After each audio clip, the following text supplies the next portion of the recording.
I stood under the blinding lights of live television with an $800,000 check in my hands. That money was meant to secure my son's future, to build his empire. Instead, I looked straight into the camera, ignored his empty chair at the VIP table, and handed every single penny to the son of my dead best friend. 3 hours later, my phone lit up with 112 missed calls from my son. If you are just tuning in to this story, take a deep breath. What I am about to tell you is a nightmare that unfolded in front of hundreds of people. If you have ever felt like your lifetime of sacrifice was rewarded with a knife in the back, hit that like button. Subscribe to the channel so you do not miss my upcoming stories, and tell me in the comments where you are watching from right now. It gives this old engineer strength to know he is not alone. My name is Victor Mitchell. I am 70 years old, and I spent the last 4 decades of my life breathing in concrete dust, freezing in the Seattle rain, and breaking my back to build the commercial skyline of this city. I started as a junior structural engineer and clawed my way to the top of the most cutthroat real estate and construction firm in the Pacific Northwest. I did not do it for the glory. I did it for my late wife, Diana, and our only son, Derek. I wanted to give them a life that I never had growing up. Tonight was supposed to be the crowning achievement of my entire career. It was the annual corporate gala hosted by my company, and this year I was the guest of honor. The grand ballroom of the Seattle Fairmont was packed with over 500 people. Mayors, city council members, wealthy developers, and board members were all dressed in their finest tuxedos and evening gowns. The clinking of crystal champagne glasses and the low hum of expensive conversations echoed around me.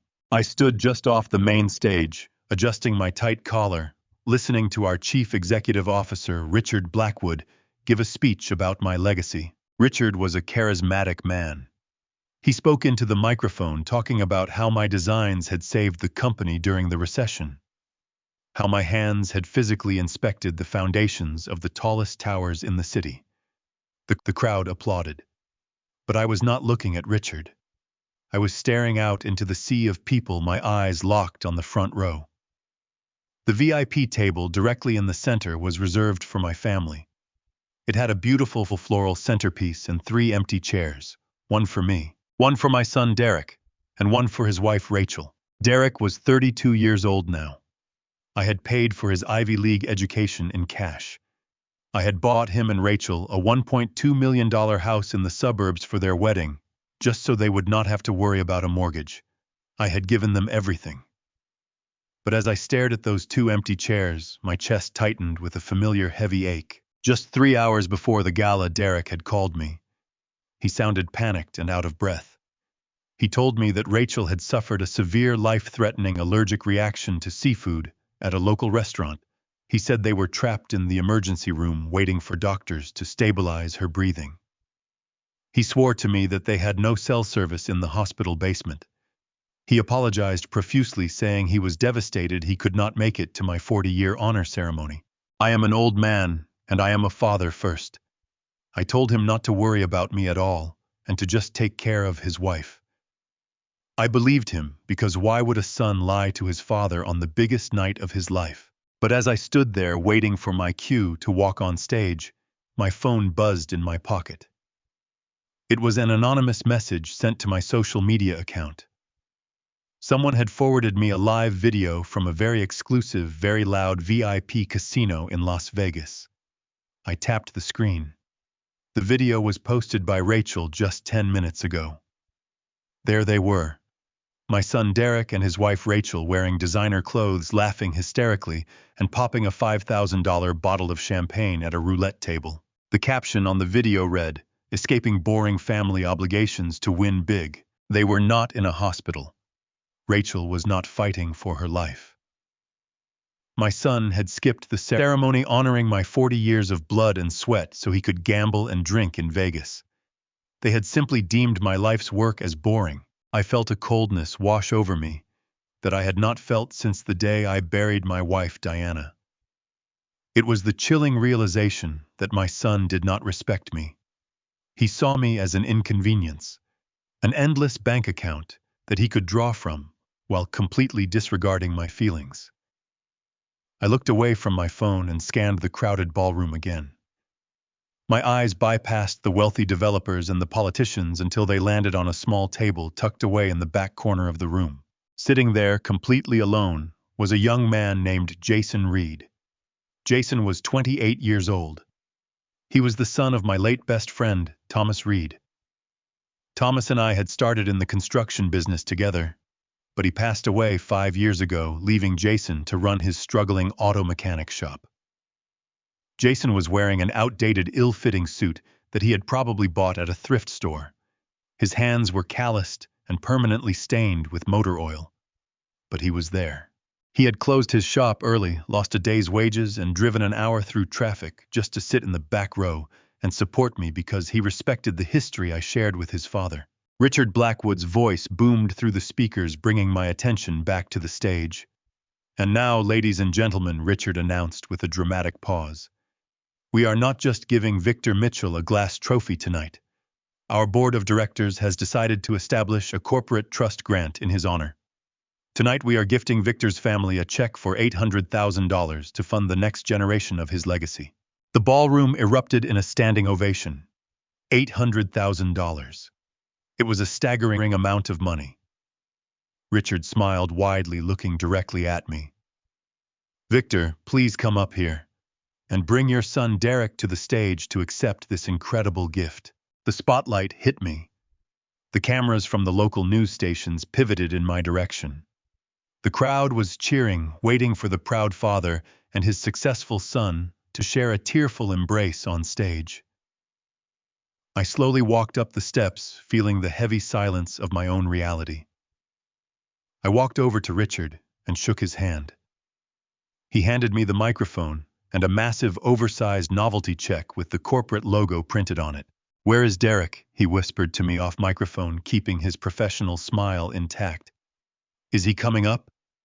I took a deep breath. I looked out at the blinding lights, the flashing cameras, and the 500 expectant faces. I looked down at the empty VIP chairs in the front row, and then I looked all the way to the back of the room, where Jason Reed was standing up, clapping for me with genuine pride in his eyes. I lifted the microphone to my mouth. The ballroom quieted down, waiting for my speech. "My son Derek could not be here tonight," I said, my voice steady and echoing clearly across the massive room.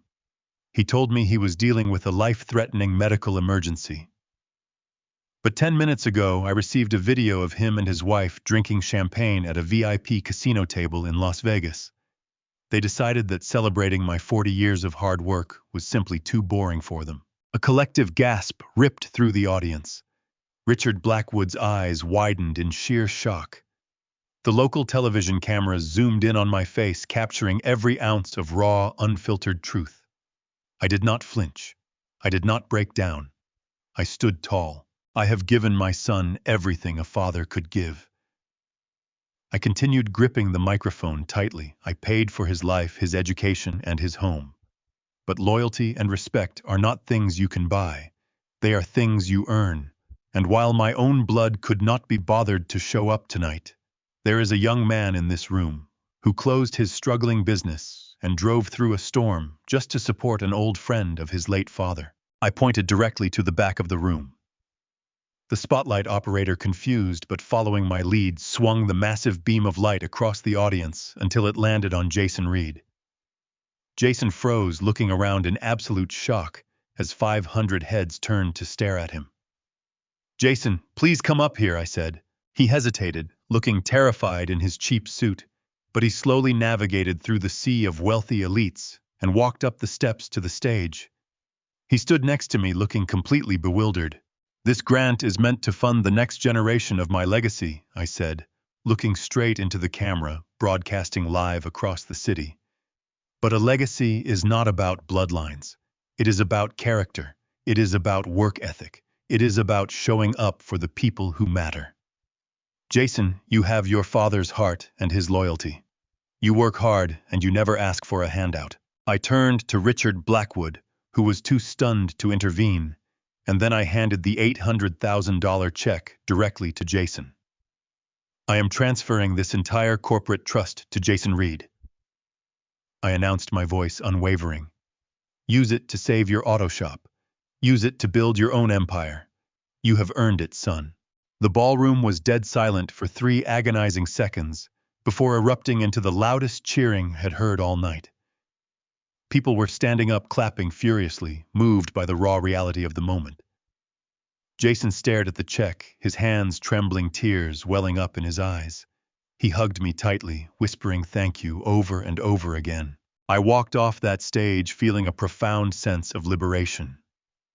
For the first time in years, I had stopped being a blind bank account and started being a man who demanded respect. But I knew this was only the beginning of a massive storm. 3 hours later, I was sitting at my kitchen counter in the quiet darkness of my house. The television was off. I poured myself a glass of water and looked at my cell phone resting on the granite countertop. The screen was completely lit up, buzzing relentlessly. I had 112 missed calls and 47 frantic text messages. My son had seen the live broadcast. The money he felt entitled to was gone. And I knew with absolute certainty that by tomorrow morning he and his manipulative wife would be standing on my porch, ready to declare war. I placed the phone down on the cold granite surface and let the silence of the kitchen settle around me. Sleep did not come easily that night. I sat in my armchair watching the hands of the antique grandfather clock tick away the hours until dawn. At exactly 6 in the morning, the heavy silence was shattered by a violent pounding on my front door. The wood rattled in its frame, echoing through the empty hallways. I slowly stood up, tightened the belt of my robe, and walked toward the foyer. I did not need to check the security camera to know who was standing on my porch. I unbolted the lock and pulled the heavy door open. Derek and Rachel stood there, shivering in the crisp Seattle morning air. They had clearly taken a red-eye flight straight out of Nevada. Derek looked completely disheveled. His hair was a mess, and his eyes were bloodshot. The velvet blazer from the casino video was gone, replaced by a wrinkled sweatshirt.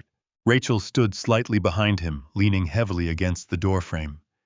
She was wearing oversized dark sunglasses to hide her lack of tears and clutching her stomach, as if she were in immense physical pain. It was a pathetic theatrical display meant to guilt a father into submission. "Dad, you have to let us in," Derek pleaded, pushing past me without waiting for an invitation. He guided Rachel into the house with exaggerated care, treating her like fragile glass.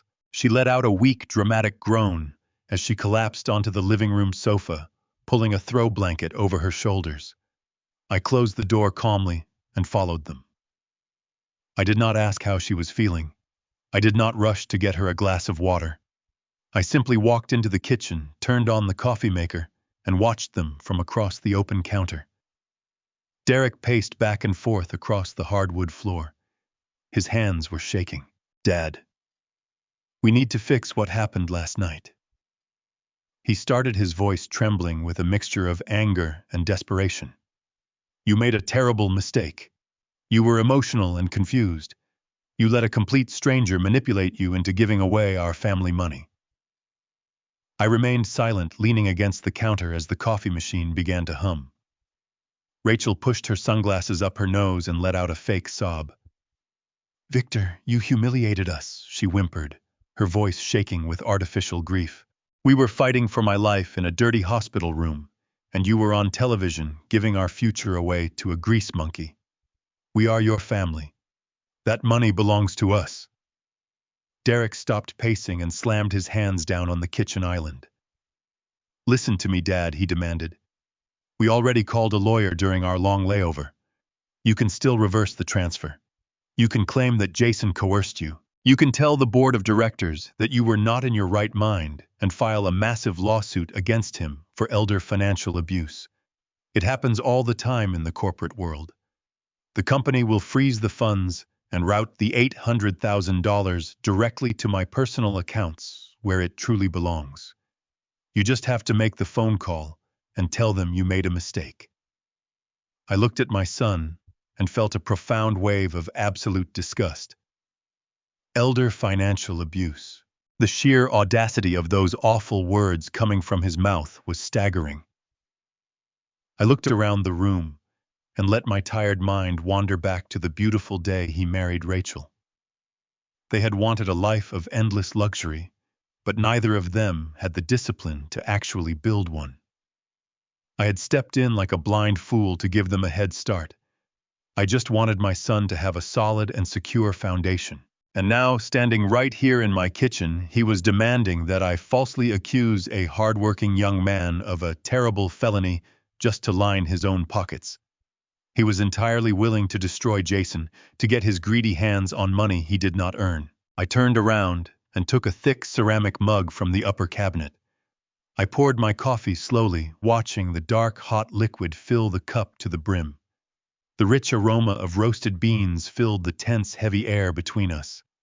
I took a deliberate, careful sip, letting the wonderful warmth calm my fraying nerves. "Are you even listening to me?" Derek yelled, his patience completely snapping. "You need to call Richard Blackwood right now. You need to tell him you are suing Jason. We are not leaving this house until you make that phone call to the chief executive." I set my mug down gently on the counter.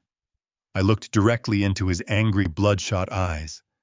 My posture was perfectly straight, and my voice carried the heavy weight of absolute certainty. "I am not calling anyone, Derek," I said quietly.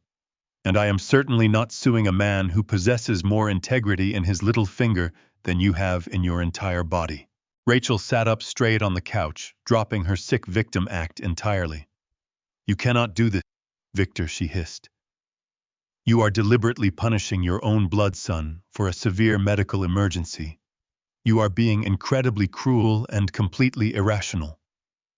I kept my eyes locked solely on Derek. I did not raise my voice. I did not blink. "I know you were in Vegas, Derek," I said. The words hung in the air like a physical, brutal blow. The silence that followed was so absolute that I could hear the faint, steady ticking of the clock in the hallway. All the color instantly drained from my son's face. He turned a sickly, terrifying shade of ghost white. His mouth opened, but no sound came out. He looked exactly like a man who had just stepped on a hidden landmine and was helplessly waiting for the inevitable explosion. Rachel froze completely on the sofa. She slowly lowered her sunglasses, revealing eyes that were wide with sheer, absolute terror. "I saw the video." I continued, my voice steady and completely unforgiving. "You lied directly to my face because you thought I was just a sad, blind old fool." Derek took a clumsy, heavy step backward. His hands began to tremble violently at his sides. "Dad," he stammered, his voice completely giving out. "Dad, please, you do not understand. It was a stupid mistake. We were going to come right back home. You cannot let that vast sum of money slip away." I took another sip of coffee. Rachel suddenly let out a shrill, terrifying scream.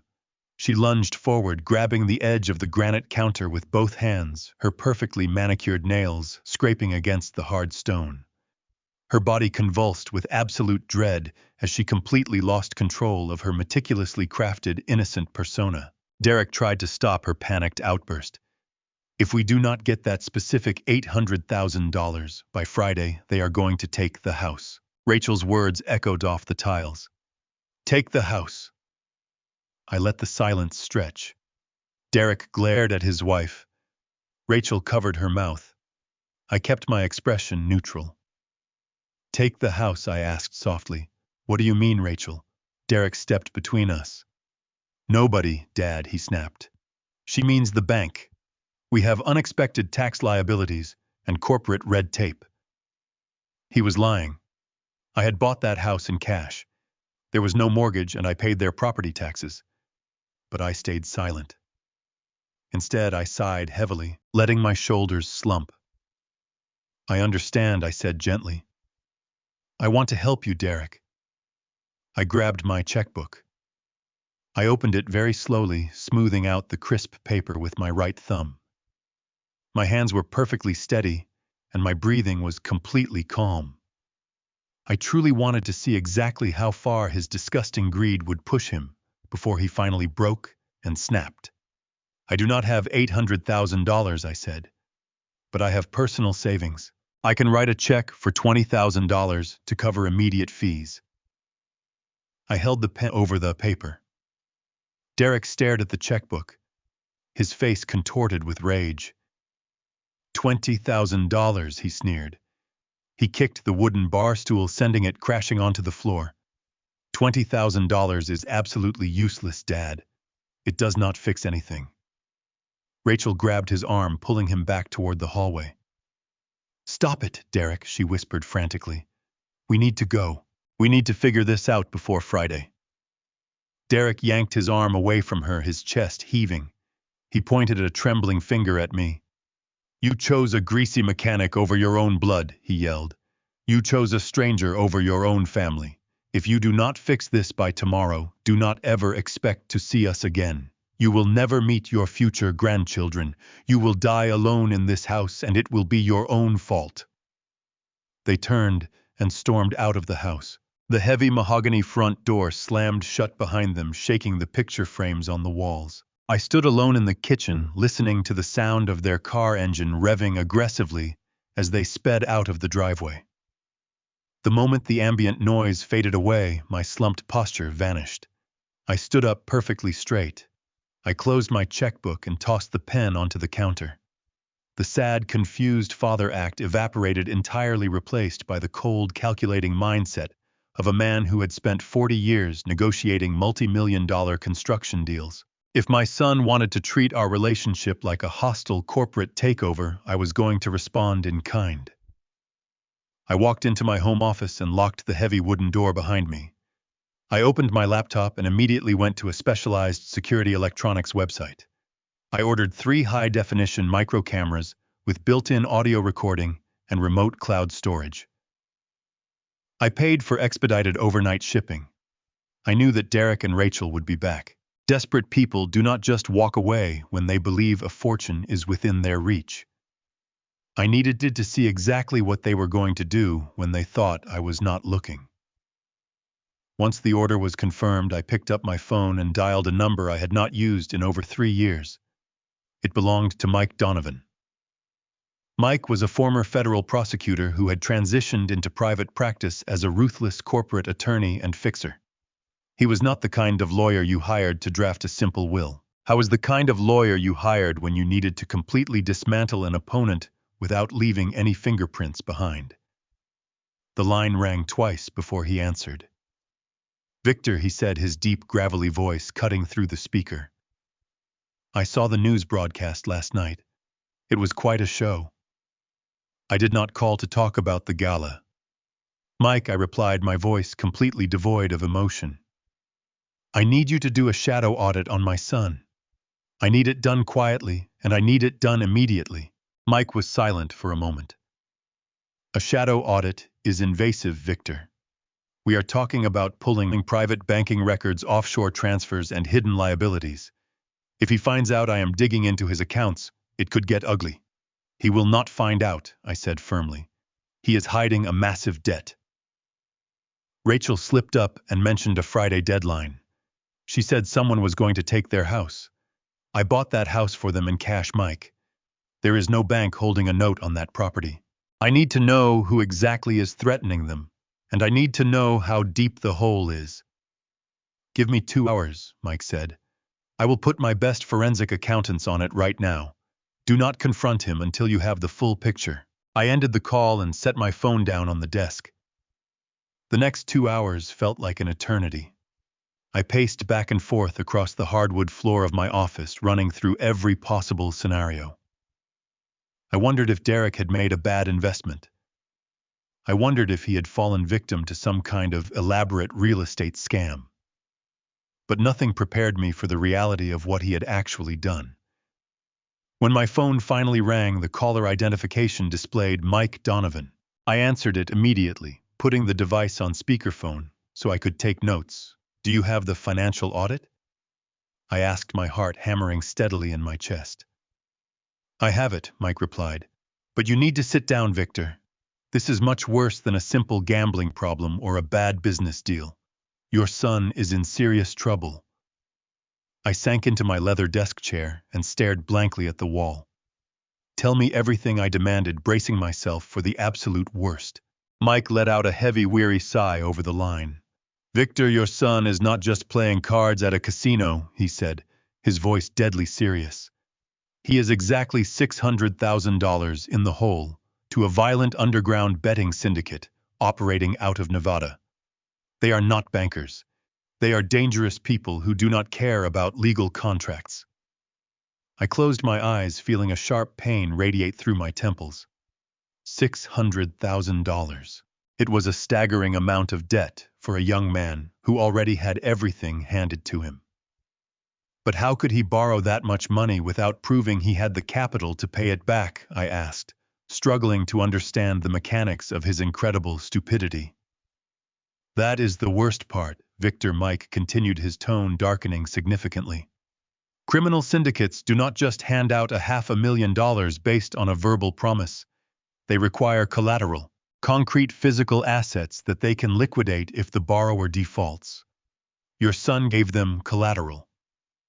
What did he give them? I whispered, suddenly feeling a profound sense of dread settling deep into my bones.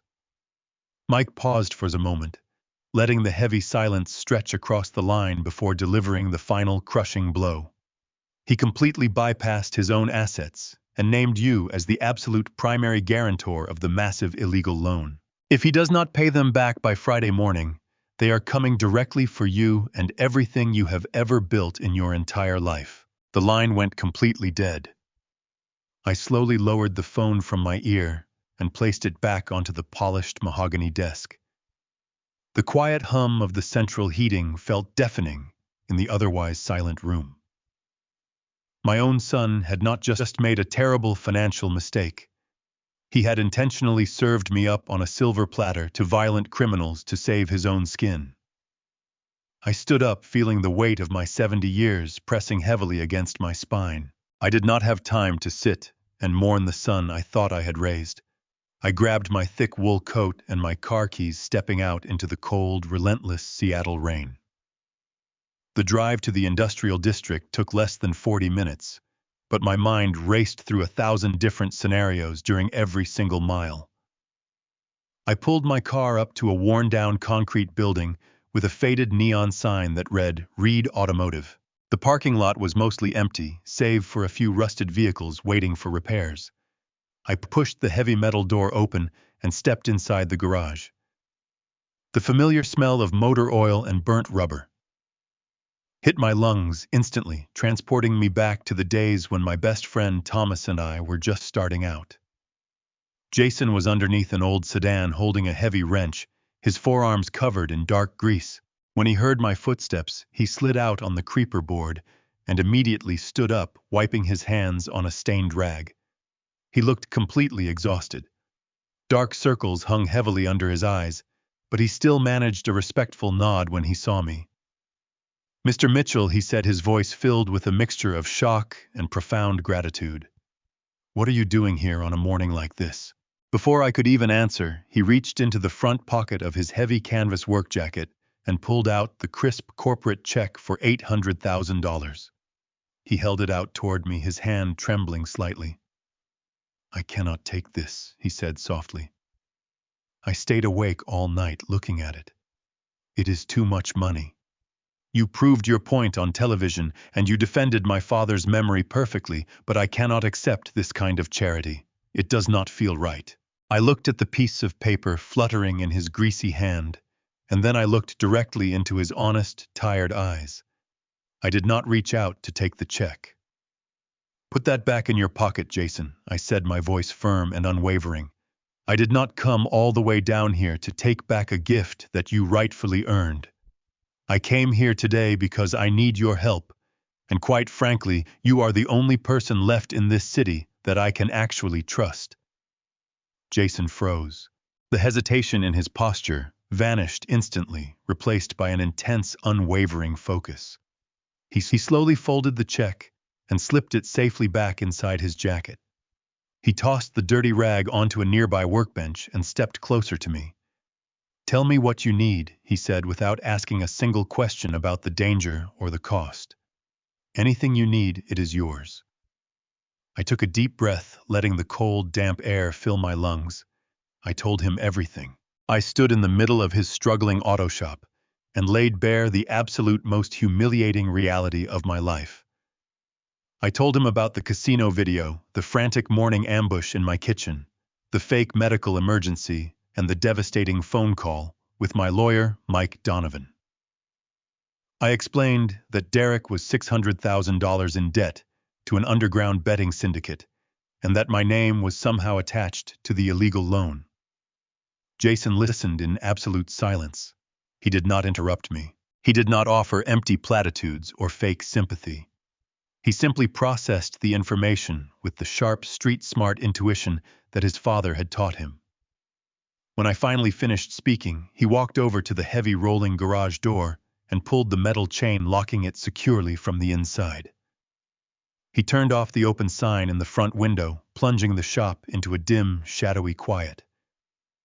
"Follow me to the back office," he said, his voice dropping to a serious, hushed tone. "I grew up around the South Side before my dad got this shop off the ground. I know a few people who run in those specific underground circles. Let me make a few discreet phone calls and see what rocks I can turn over." I followed Jason into a small, cramped room filled with stacked invoices and dusty car parts. He booted up a battered desktop computer and pulled out a prepaid cellular phone from his desk drawer. For the next 45 minutes, I sat in a faded folding chair, watching this young man work. He spoke in low-coded murmurs using names and references I did not understand. He navigated through encrypted messaging applications with a seasoned efficiency that proved he knew exactly how to navigate the darker corners of the city. Finally, he ended his last call and placed the burner phone flat on the desk. He leaned forward, clicking his computer mouse rapidly as a secure encrypted file began to download onto his screen. "One of my old neighborhood contacts owes me a massive favor," Jason explained, his eyes darting across the glowing monitor. "He operates as a low-level bookkeeper for the exact syndicate your son got tangled up with. They keep digitized ledgers of all their high-value targets just in case they need to enforce a collection. He sent me a temporary encrypted link to your son's specific loan file." The loading bar on the screen reached 100%. A scanned document appeared in the center of the monitor. The header bore no official bank logo. It was a raw, illegal contract drafted by men who broke legs for a living. I stood up and leaned over his shoulder, squinting at the small text. My stomach plummeted as I read the terrible details. Derek had not just signed a simple guarantor form. He had provided comprehensive financial disclosures, routing numbers, and detailed asset valuations that only a family member could possibly access. Jason scrolled down to the bottom of the second page. His breath hitched audibly in his throat. "Mr. Mitchell," he whispered, his voice barely masking his rising horror. "Look at the collateral section." I adjusted my glasses and focused on the glowing screen. The words blurred together for a fraction of a second before snapping into terrifying clarity. Derek had not just promised to pay them back. He had secretly placed a physical immediate lien on my primary residence. Attached directly to the file was a perfectly forged digital signature matching mine flawlessly, alongside a recently stolen copy of my property deed. The illegal contract very clearly stipulated the incredibly brutal terms of the binding agreement. If the total sum of $600,000 was not delivered in unmarked cash by Friday morning, the syndicate would bypass the traditional legal system entirely. They were certainly not going to send any fancy corporate lawyers or polite collection notices to my front doorstep. "If Derek defaults on Friday morning," Jason said, his voice dropping to a terrified whisper, "they are sending a team of armed enforcers to violently seize your family house. Violently seize your family house." The words hung in the cramped, dusty office of the auto shop like a death sentence. I stared at the glowing computer screen, reading the brutal terms of the underground contract over and over again. My own son had not just stolen from me. He had weaponized my entire life savings and put a loaded gun directly to my head. If he failed to produce $600,000 by Friday morning, The people he owed would not file a lawsuit. They would come to my home. They would kick down my front door, and they would take everything I had ever built by force.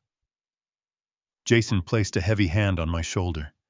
His eyes were wide with genuine terror. "Mr. Mitchell, we need to call the police right now," he urged, his voice cracking. "We need to get you protective custody before the end of the week." I slowly shook my head. I took a deep breath and stepped back from the monitor. "If we call the police right now, Derek will deny everything," I explained, my voice eerily calm despite the adrenaline flooding my veins. "He will claim someone else stole his identity. He will say his computer was hacked. The authorities will tie this up in months of bureaucratic investigations. By the time they issue a single subpoena, it will be Friday morning. The syndicate will still hold a digitally signed lien with my forged signature. I need something much faster and much more absolute. I need a recorded confession. I need him to admit on tape that he forged my signature and intended to defraud me. It is the only way my lawyer can immediately petition a judge to void the lien before Friday." I thanked Jason for his unwavering loyalty and promised him I would handle the rest. I drove back to my quiet suburban neighborhood. The rain had finally stopped, but the gray clouds hung low over the towering pine trees. When I pulled into my driveway, I saw a small cardboard package resting on my front porch. It was the expedited shipping order holding the 3 high-definition micro cameras I had purchased earlier that morning. I carried the box inside and locked the heavy front door behind me. I spent the next 2 hours working with the meticulous precision of a structural engineer. I installed the first tiny camera inside the ornate crystal chandelier hanging directly over the formal dining room table. I wired the second one discreetly underneath the thick glass coffee table in the center of the living room, aiming the lens perfectly at the leather sofa. I connected the audio feeds to a secure cloud server and tested the streams on my laptop. The video quality was razor sharp, and the hidden microphones picked up even the faintest whispers. With the trap fully set, I sat down at my kitchen island and prepared myself for the most difficult performance of my entire life. I picked up my phone and dialed Derek's number. He answered on the second ring, his voice cautious and defensive. "Derek," I said softly, forcing my tone to sound incredibly frail and exhausted. "I am calling to apologize." The silence on the other end of the line was palpable. I continued weaving my carefully crafted lie. "I overreacted this morning. The stress of the gala and the shock of seeing that casino video clouded my judgment. I am an old man, Derek. My heart has been giving me a lot of trouble today. I do not want to fight with my only son anymore. Please bring Rachel and come over for dinner tonight. Let us sit down, have a good meal, and figure out how to solve this financial problem together as a family." Derek eagerly accepted the invitation. I could practically hear the greedy anticipation dripping from his words. He genuinely believed his manipulative tactics had successfully broken my spirit. At exactly 7 o'clock, the doorbell rang. I opened the door to find Derek and Rachel standing on the porch. They had brought a cheap bottle of red wine. Rachel looked perfectly healthy.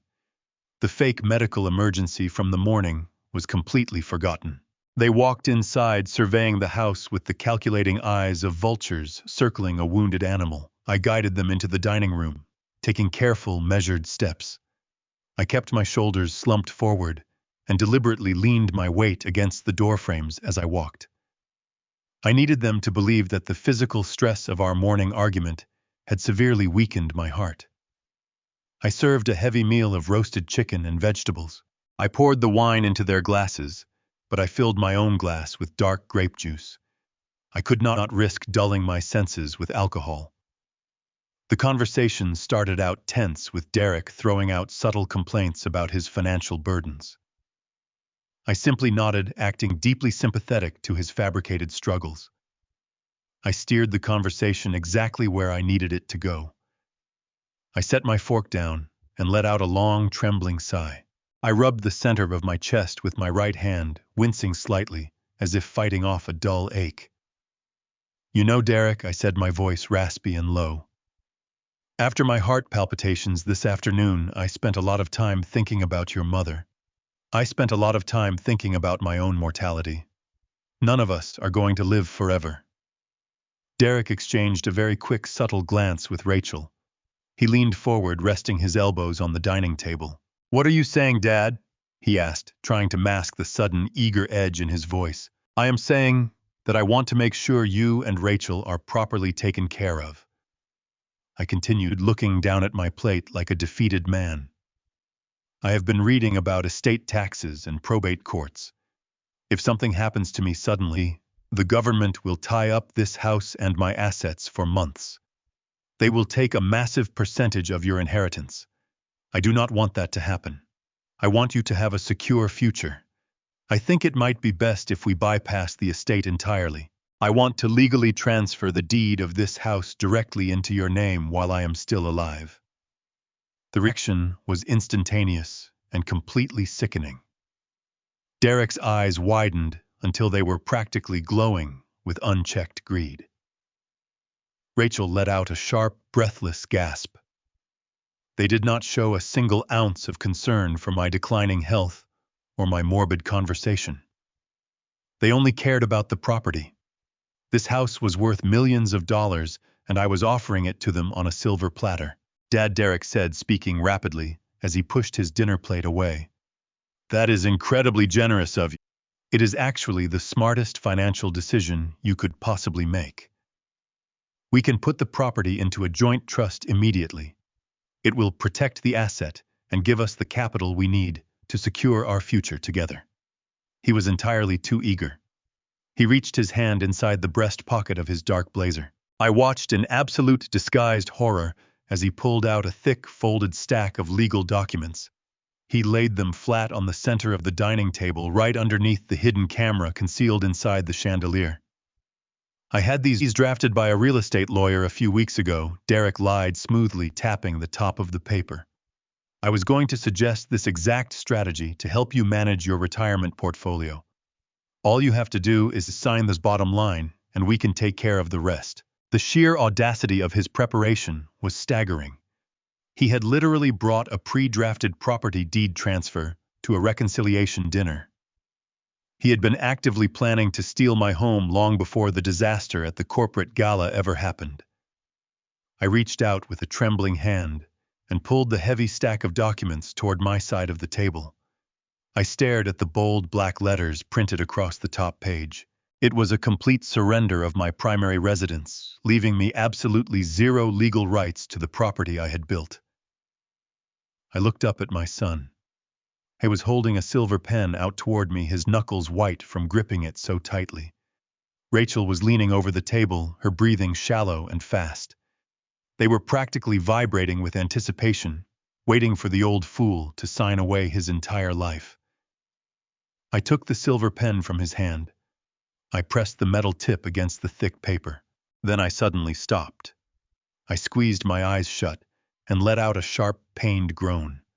I dropped the pen and pressed both of my hands against my temples. "Dad," Derek asked, his voice suddenly laced with fierce panic. "What are you doing? Just sign the paper." "I cannot focus," I whispered, rubbing my forehead. "My vision is completely blurry. I think my blood pressure medication is making me dizzy. I need to lie down for a little while. I cannot read these legal terms right now." Derek gritted his teeth. "Dad, it is just a standard transfer," he pushed, shoving the pen back toward my hand. "You do not need to read it. Just sign your name." I slowly pushed my chair back and stood up, swaying slightly on my feet. "I am sorry, son," I said, breathing heavily. "Leave the documents right here on the desk. Let me go rest my eyes in the bedroom for 20 minutes. I will review everything and sign them as soon as I wake up. I promise." I turned my back to them, leaving the property deed sitting untouched on the dining table. I slowly shuffled down the hallway toward my master bedroom. I stepped inside the dark room and closed the door until it clicked shut. The latch engaged, my trembling hands became perfectly steady. I walked quietly over to my bedside table and flipped open my laptop. The live security feed from the hidden cameras immediately populated the bright screen. I sat down on the edge of the mattress and watched the monitor, waiting to see exactly what my son and his wife would do next. The bright glow of my laptop screen illuminated the dark walls of my master bedroom. I adjusted the volume on my wireless headphones, ensuring I could catch every single syllable they spoke. Derek was standing up, his chair pushed back haphazardly against the wall. The silver pen I had dropped lay exactly where I left it, resting on top of the unsigned property deed transfer. He did not sign it. Derek hissed, his voice tight with rising panic. I was right there, Rachel. He was holding the pen. All he had to do was write his name, and we would have been clear. Now we are completely out of time. The deadline is tomorrow morning. If we do not have the deed to hand over to the syndicate, they are going to send their men to this house. They are going to take everything, and they will probably kill us just to send a message. Rachel remained seated at the table. She was not pacing. She was not panicking. She reached forward and picked up her wine glass, taking a slow, deliberate sip of the cheap red liquid. She set the glass down and looked at her husband with an expression of absolute, terrifying calm. "Stop pacing, Derek," she ordered, her tone sharp and commanding. "You are acting like a frightened child. We do not need his signature to get this house. We never really did. The deed transfer was just the cleanest option, but it was always a long shot. I told you he would want to read the fine print. You cannot hustle a man who spent 40 years negotiating commercial real estate contracts." Derek stopped pacing and stared at her. "What are you talking about?" he asked, his voice trembling. "He is the sole owner of the property. We absolutely need his signature to legally transfer the asset to the trust. If we do not have his consent, we have absolutely nothing." Rachel slowly unclasped the shiny metal latch of her expensive designer purse resting on the chair beside her. She reached her hand deep inside the leather bag and pulled out a very small, smooth glass vial. It was no larger than a tube of lip balm sealed with a tight black rubber stopper. It contained a completely clear, odorless liquid. She placed the vial carefully in the center of the dining table, right next to the unsigned documents. "We do not need his consent if he is legally declared incompetent," Rachel whispered, leaning forward so the hidden microphone picked up the chilling softness of her voice. "Do you remember what I told you about the private nurse I hired for my grandmother last year? The one who had access to restricted pharmaceutical compounds?" Derek stared at the small glass vial. The blood drained from his face. "Rachel." "What is that?" he asked, taking a hesitant step backward. "It is a highly concentrated synthetic neurotoxin," she explained, her eyes locked coldly onto his. "It is completely untraceable in standard toxicology reports. If we mix a few drops of this into his dark roast coffee tomorrow morning, it will immediately trigger a massive, debilitating stroke. His heart rate will skyrocket, and his brain will be deprived of oxygen within minutes." I sat on the edge of my bed, listening to my daughter-in-law meticulously outline my murder. My breathing stopped. My hands gripped the edges of the mattress so tightly that my knuckles turned completely white. I watched the screen in absolute paralyzed horror as she continued to explain the gruesome mechanics of her treacherous plot. "He is already an old man, displaying symptoms of severe stress," Rachel rationalized, waving her hand dismissively. "The paramedics will look at his age and his history, and they will instantly conclude that it was a natural, catastrophic health event. Best case scenario, his heart simply stops, and he dies on the kitchen floor. The life insurance policy pays out to you by the end of the month. Worst case scenario, the paramedics revive him, but the stroke leaves him entirely brain dead. He becomes a permanent vegetable." Derek was breathing heavily, staring at the vial as if it were a venomous snake. "And if he lives, what then?" he stammered, wiping cold sweat from his forehead. "We still have a deadline tomorrow morning. The syndicate will not wait for an insurance payout." Rachel rolled her eyes, letting out a frustrated sigh. "If he suffers a massive stroke tomorrow morning, the hospital will officially declare him completely incapacitated," she said. speaking to him as if he were a slow child. The moment a doctor signs that medical declaration, the legal proxy we drafted last week automatically kicks in. You become his sole medical and financial guardian. You will have the absolute legal authority to sign away this house, the retirement accounts, and the life insurance policy without needing a single drop of ink from him. We give the house deed to the syndicate tomorrow afternoon, and we use the retirement funds to start over in a different state. It is a foolproof plan. We just have to be willing to actually do it. The sheer profound evil of her words echoed through my headphones. She was not acting out of a momentary lapse in judgment or a sudden flare of panic. She had planned this.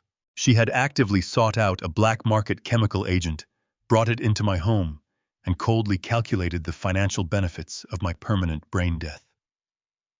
I stared at the monitor, my entire body numb with shock. I waited for my son to intervene. I waited for the boy I had raised, the boy I had carried on my shoulders, to step forward and stop this madness. I desperately wanted Derek to grab that vial and throw it into the trash. I wanted him to scream at her, to tell her that she was insane, and that he would never ever harm his own father. But Derek did not scream. He did not throw the vial away. He stepped closer to the dining table, looking down at the clear liquid. His chest was heaving with rapid, shallow breaths. His hands were shaking violently, but his eyes were completely fixated on the promise of the money. He was weighing the value of my life against the consequences of his own terrible mistakes.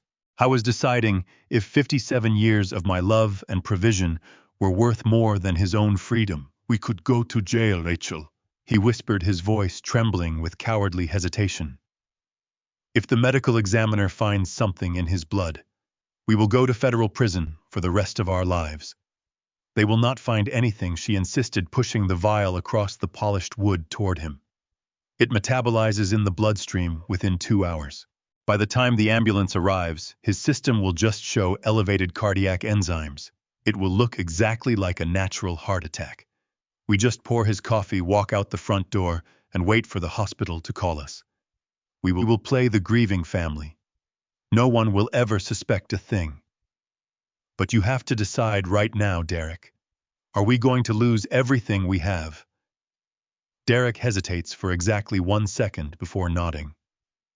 "Do it. He has lived long enough. I watch my own son agree to murder me. The pain vanishes, completely replaced by cold, unbreakable steel. I am ready." I sat in the darkness, listening to the quiet hum of the house. I did not sleep a single wink. My eyes remained fixed on the glowing monitor of my laptop, watching the empty dining room, where my own flesh and blood had just condemned me to a permanent vegetative state. The sheer betrayal settled deep into my bones, replacing any lingering paternal affection with a hardened survival instinct. As the first rays of dawn began to creep through the gaps in the window blinds, I heard the faint sound of footsteps moving down the hallway. It was morning.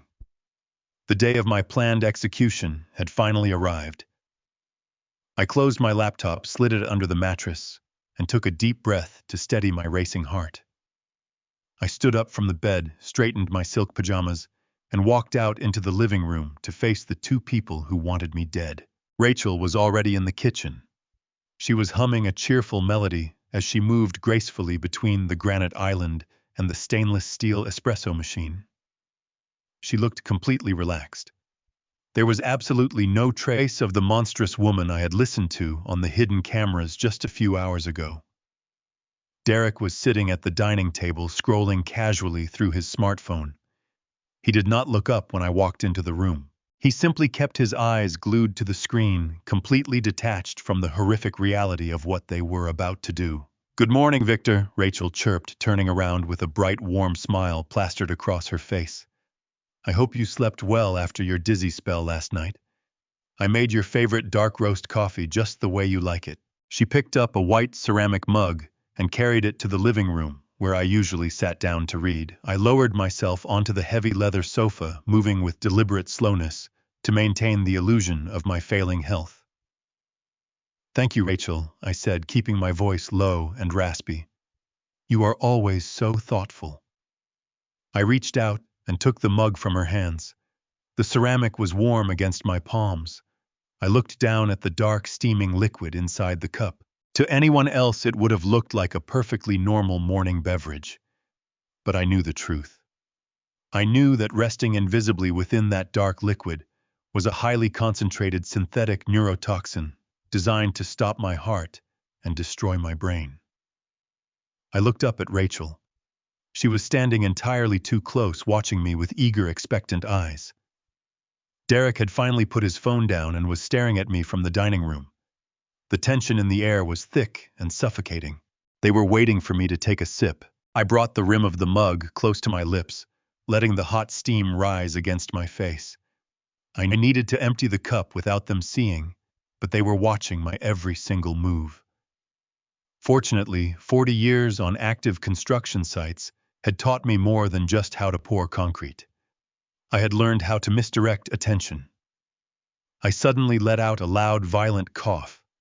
I jerked my body forward, pulling my left hand up to cover my mouth, as if I were choking on a sudden breath of air.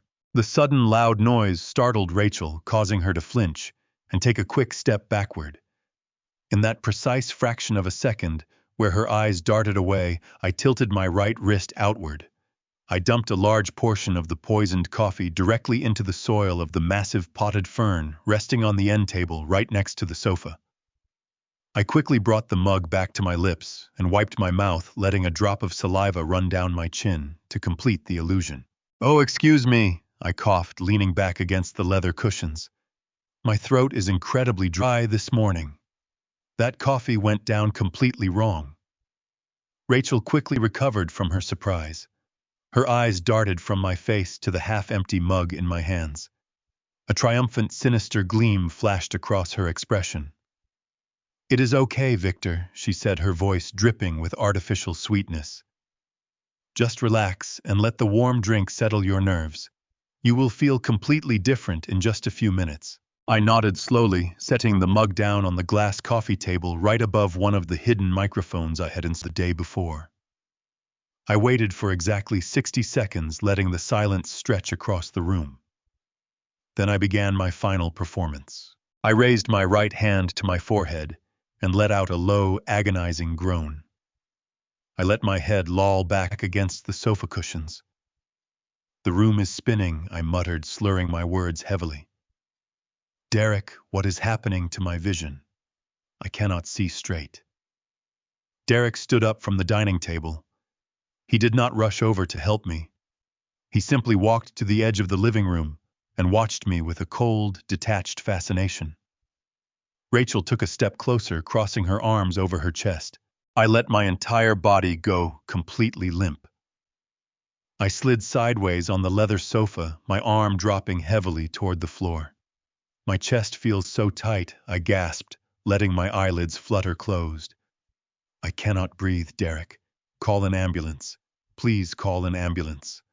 I let out one final shuddering breath and went entirely still. I relaxed every single muscle in my body, mimicking the total loss of motor function that accompanies a massive stroke. The room went dead silent. I lay there on the sofa, my eyes closed, waiting for my son to show a single shred of humanity. I waited for him to panic, to grab the phone, to scream for help. But the call for an ambulance never came. Instead, I heard the sharp, cold sound of Rachel laughing.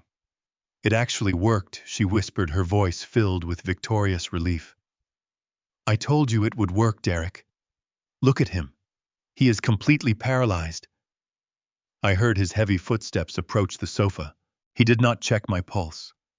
He did not say a word of comfort. He simply stepped right over my legs, his shoes brushing against my shins. "We do not have time to celebrate, Rachel," he snapped, his voice devoid of emotion. "The syndicate calls in exactly 2 hours. We need the original house deed, and we need his account routing numbers to prove we have the capital. Where is the combination to his safe?" "I keeps it inside his leather planner," she replied, her footsteps echoing as she followed him toward the hallway.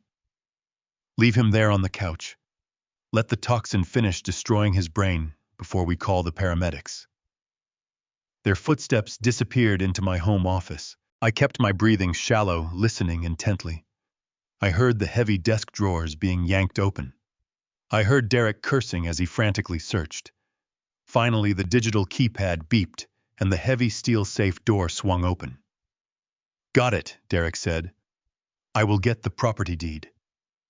I heard paper unfolding, followed by a long, agonizing silence. The triumphant energy vanished.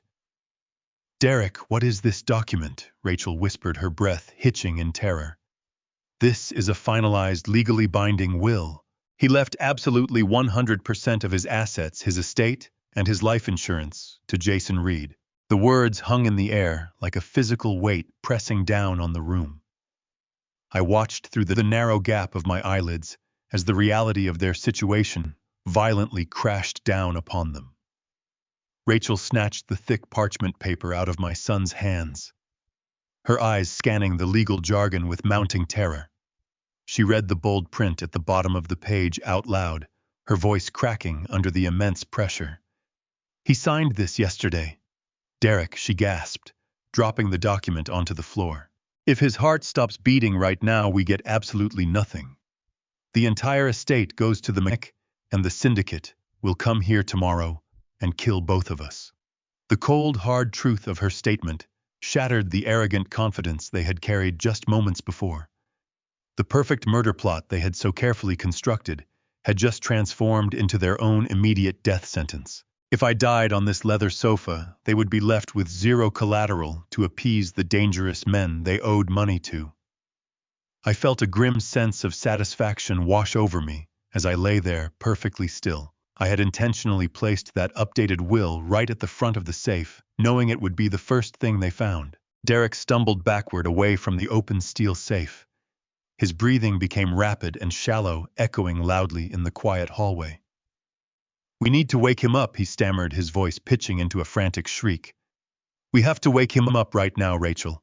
If he is brain dead, he cannot sign the property transfer, and he cannot revoke this new will. We need his signature on those documents before the toxin completely destroys his nervous system." Rachel did not argue. The calm, calculating murderer from the kitchen was entirely gone, replaced by a panicked, desperate animal. She sprinted across the living room, her high heels clicking sharply against the hardwood floor. Derek raced over to the large bay windows at the front of the house. He grabbed the heavy curtains and yanked them shut, plunging the living room into shadows. He ran to the front door and threw the deadbolt, locking us inside. I was securing the perimeter, making sure none of our neighbors could see the frantic hostage situation unfolding in my home. I kept my body completely limp as Derek rushed back over to the sofa. He grabbed me by the shoulders and violently hauled my upper body off the leather cushions. My head rolled back, acting as if I had no control over my own neck muscles. "Wake up, you stupid old man!" Derek screamed, shaking me so hard my teeth rattled together. "You have to wake up and sign the reversal." Rachel grabbed a half-empty glass of cold water from the coffee table and threw it directly into my face. The icy liquid dripped down my nose and soaked into the collar of my silk pajamas. When I did not immediately open my eyes, Derek raised his right hand and slapped me hard across the left cheek. The sharp, stinging pain flared across my skin. "Wake up, Dad," he yelled, his voice raw and breaking with absolute terror. "Open your eyes right now. You are not dying until you sign that paper."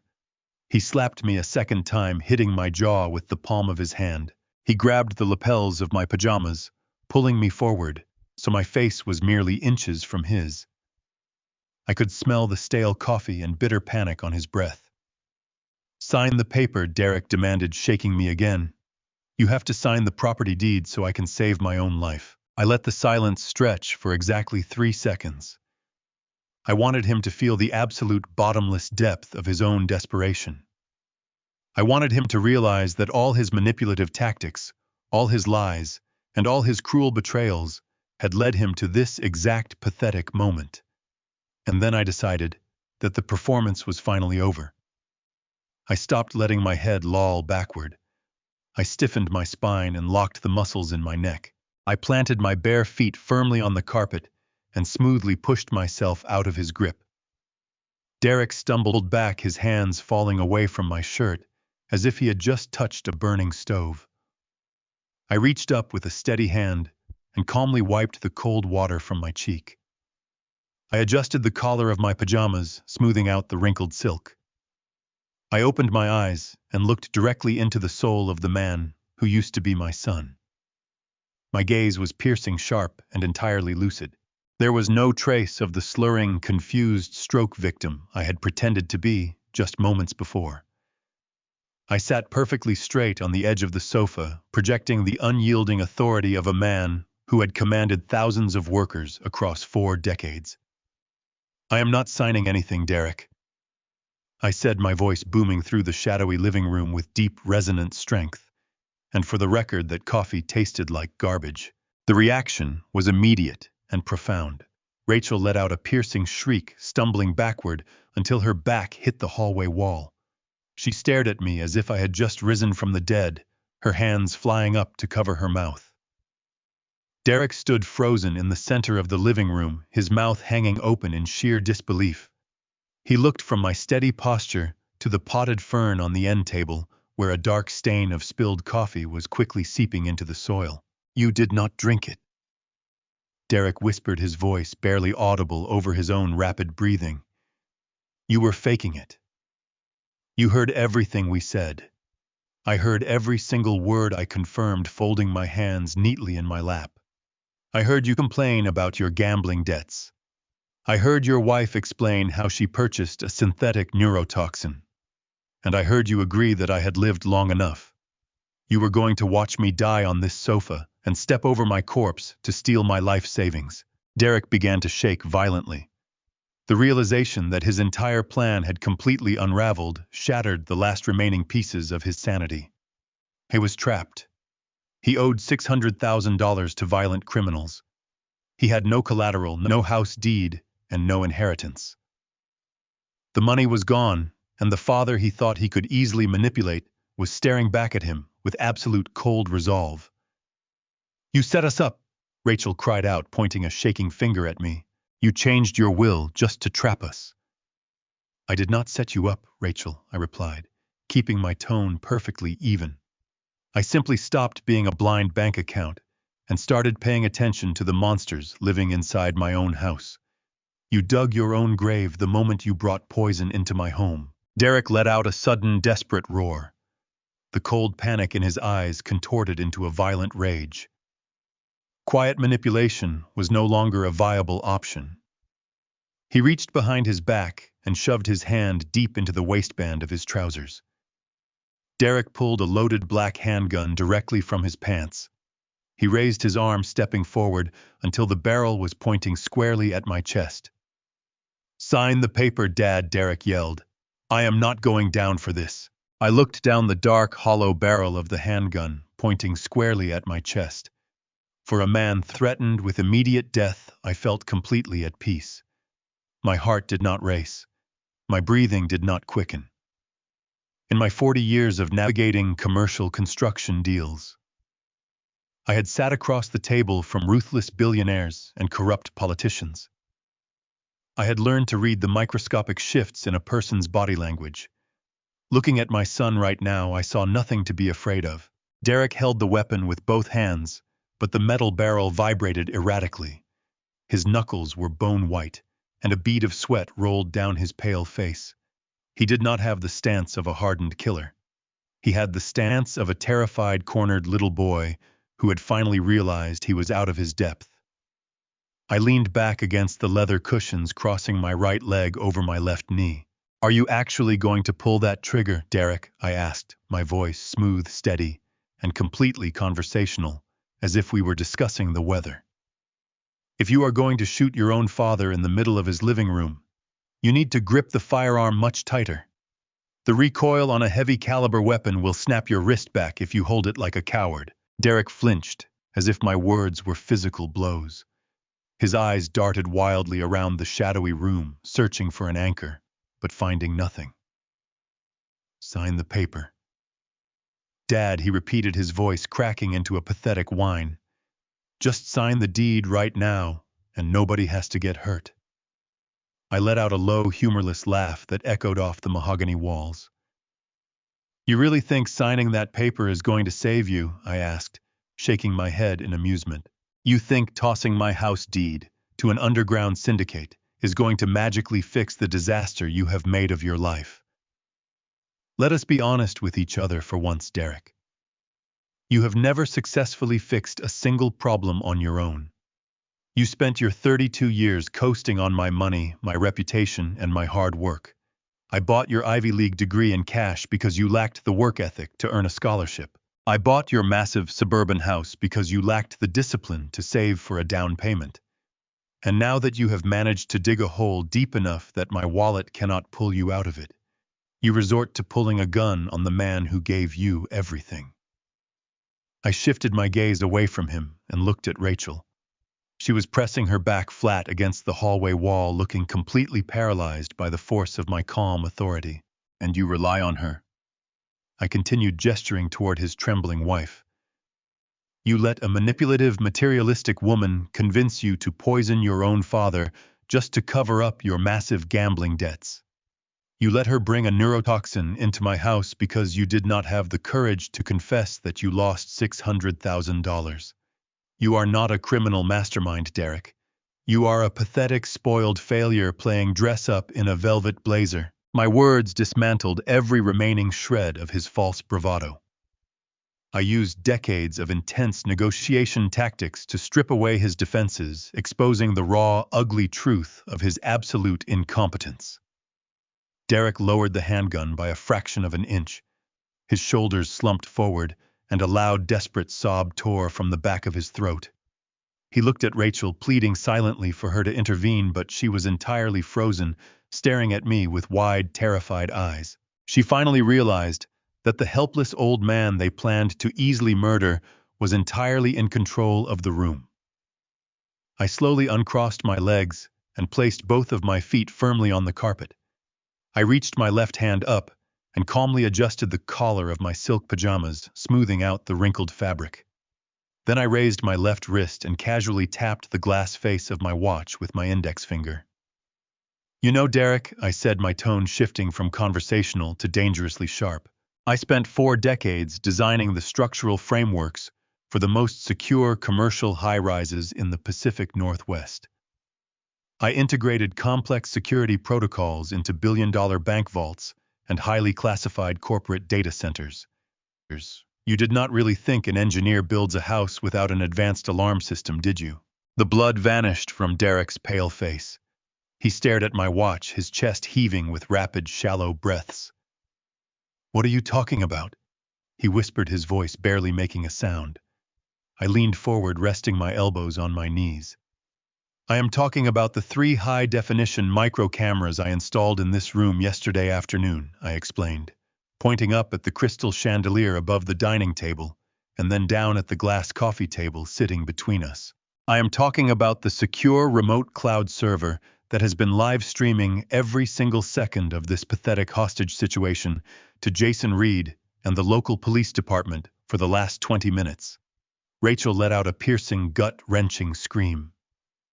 She pushed herself away from the wall and scrambled toward the front door, tearing at the heavy brass deadbolt with her perfectly manicured nails.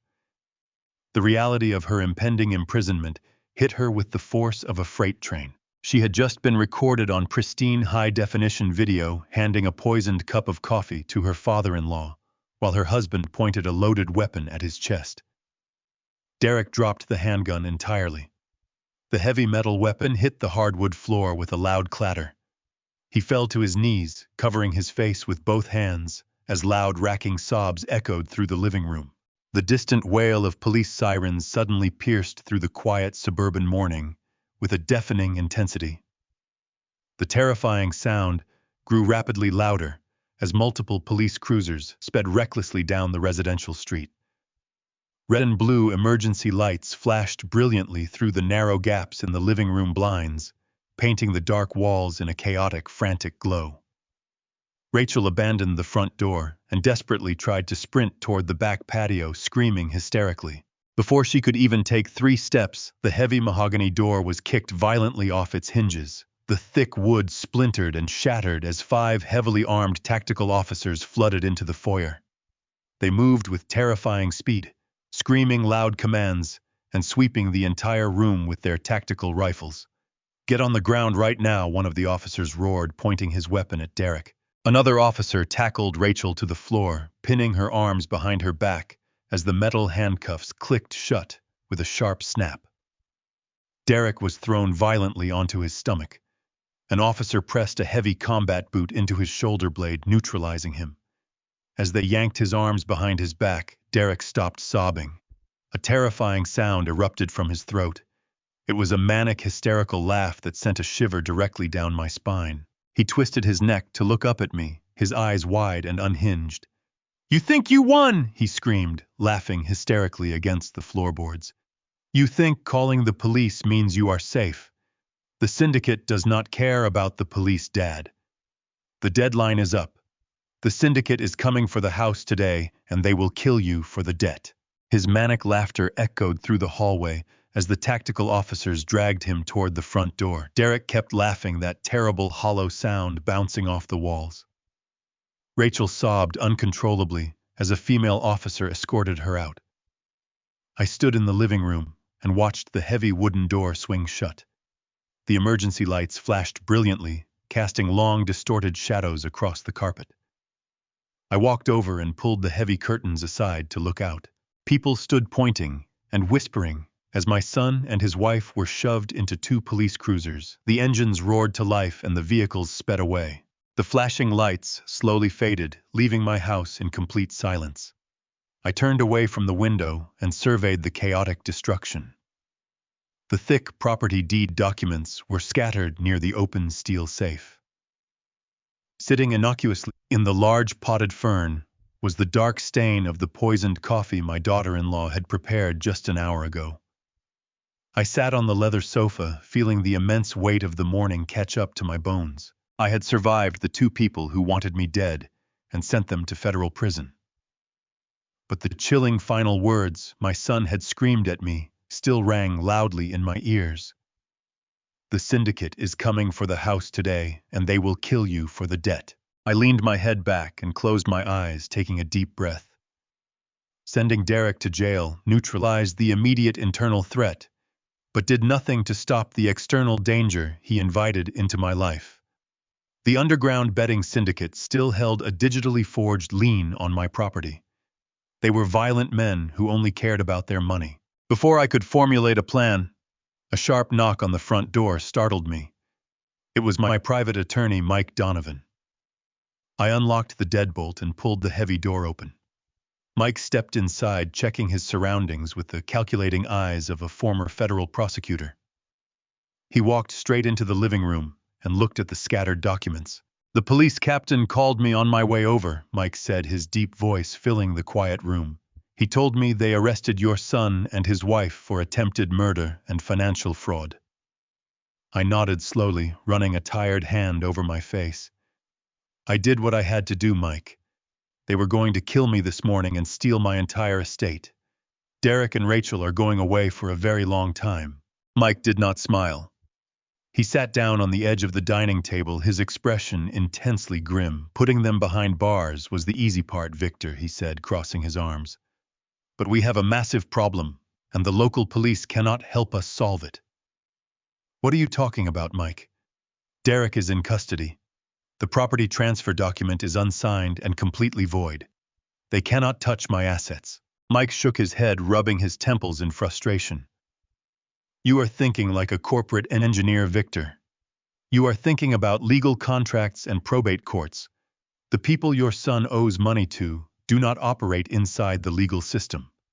They run illegal high-stakes gambling rings, and they launder cash through shell companies. When Derek gave them that forged collateral document, he gave them the green light to collect the debt by any means necessary. But the signature is a forgery," I argued, keeping my tone steady. "You are a lawyer, Mike. You know a forged lien holds absolutely zero legal weight.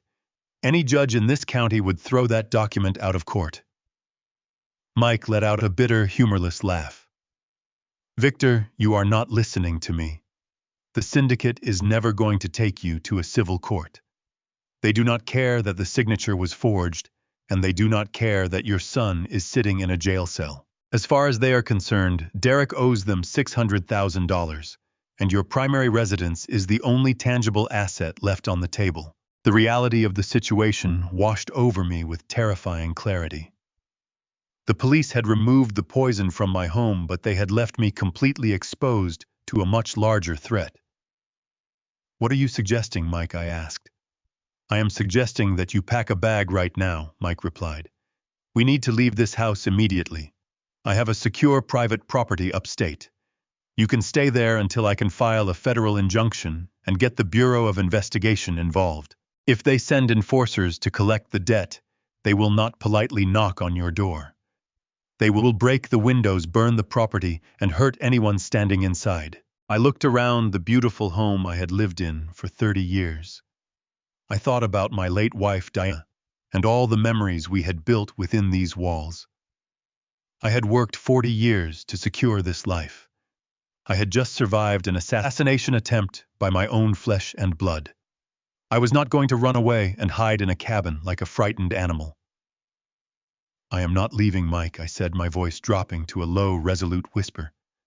"This is my home. I built it, and I will defend it." Mike grabbed my shoulder, turning me around to face him. "Victor, do not be a stubborn old fool," he pleaded, his professional demeanor cracking under genuine panic. "You cannot negotiate with armed criminals. You cannot fight off a mob collection team with a clear conscience and a good lawyer.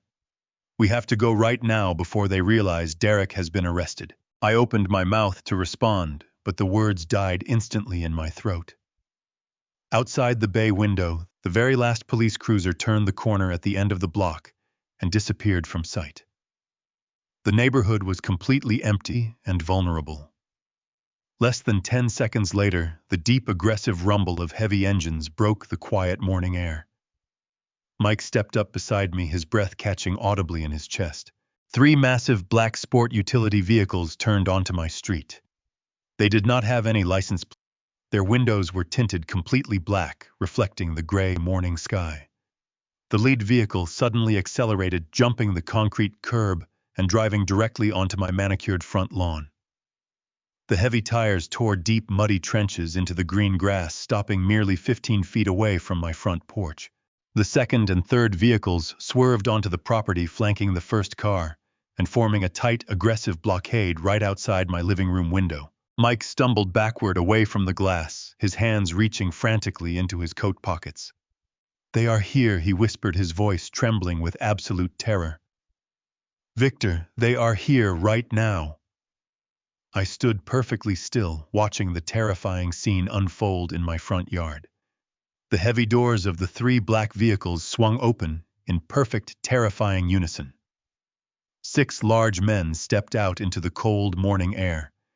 They were dressed in dark, tactical clothing. I could clearly see the dark metallic shapes of heavy firearms resting against their waists. The scarred leader looked directly at my window, reaching into his jacket to pull out a thick, folded document. The forged lien. The syndicate had arrived to collect their debt, and they had brought an army to do it. Jason grabbed my arm, pulling me away from the large bay window. "Mr. Mitchell, we have to leave through the back door right now," he whispered, his voice cracking under the pressure. "Those men are not going to ask politely. They will kick the door off the hinges and shoot us both." Mike Donovan stepped backward toward the kitchen, his eyes darting frantically, looking for an escape route. "Jason is right, Victor." Mike stammered, his professional composure shattered by the sight of the armed enforcers on your lawn. "We need to run and call the federal authorities." I stood my ground, planting my feet firmly. I looked at the young mechanic and the wealthy lawyer, who was currently terrified out of his mind. "I am not running out the back door of my own home like a frightened animal," I said, my voice perfectly calm. "I spent my entire life building my reputation, and I will not surrender my sanctuary to street-level thugs." I gently removed Jason's hand from my shoulder. "Stay inside and lock it," I instructed. "I will handle it." I turned and walked purposefully toward the front door. I unlocked the deadbolt and pushed the heavy wooden door open, stepping out onto the cold concrete of my porch. The frigid Seattle morning air hit my face, but I did not shiver. I stood at the top of the stairs, looking down at the 6 heavily armed men trespassing on my property. The scarred leader of the group stepped forward. He was a massive man wearing a tailored black suit that barely concealed the heavy tactical vest underneath. He held the forged property deed in his right hand. He looked up at me, expecting an old, terrified man begging for his life. He did not know who he dealt with. He did not know that 40 years ago, before I was a respected corporate executive, I was the chief structural engineer for the most powerful underground families in the Pacific Northwest. I was the man who designed the reinforced steel foundations and the secret subterranean escape tunnels for the very casinos these men currently operated in. I knew the structural blueprints of every illegal gambling parlor they owned because my hands drafted them. I commanded a specific kind of respect in the criminal underworld because I built the walls that kept them safe from the authorities. The scarred man stopped at the bottom of the porch steps, looking up at me. "Victor Mitchell," he said, his deep voice carrying easily over the idling vehicle engines.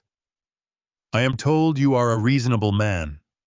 Your son Derek owes a significant amount of money. $600,000 to be exact. He failed to meet the morning deadline. Since he signed this collateral agreement putting this property up as the guarantor, we are here to collect the keys. You have exactly 5 minutes to vacate the premises before we forcefully clear the house."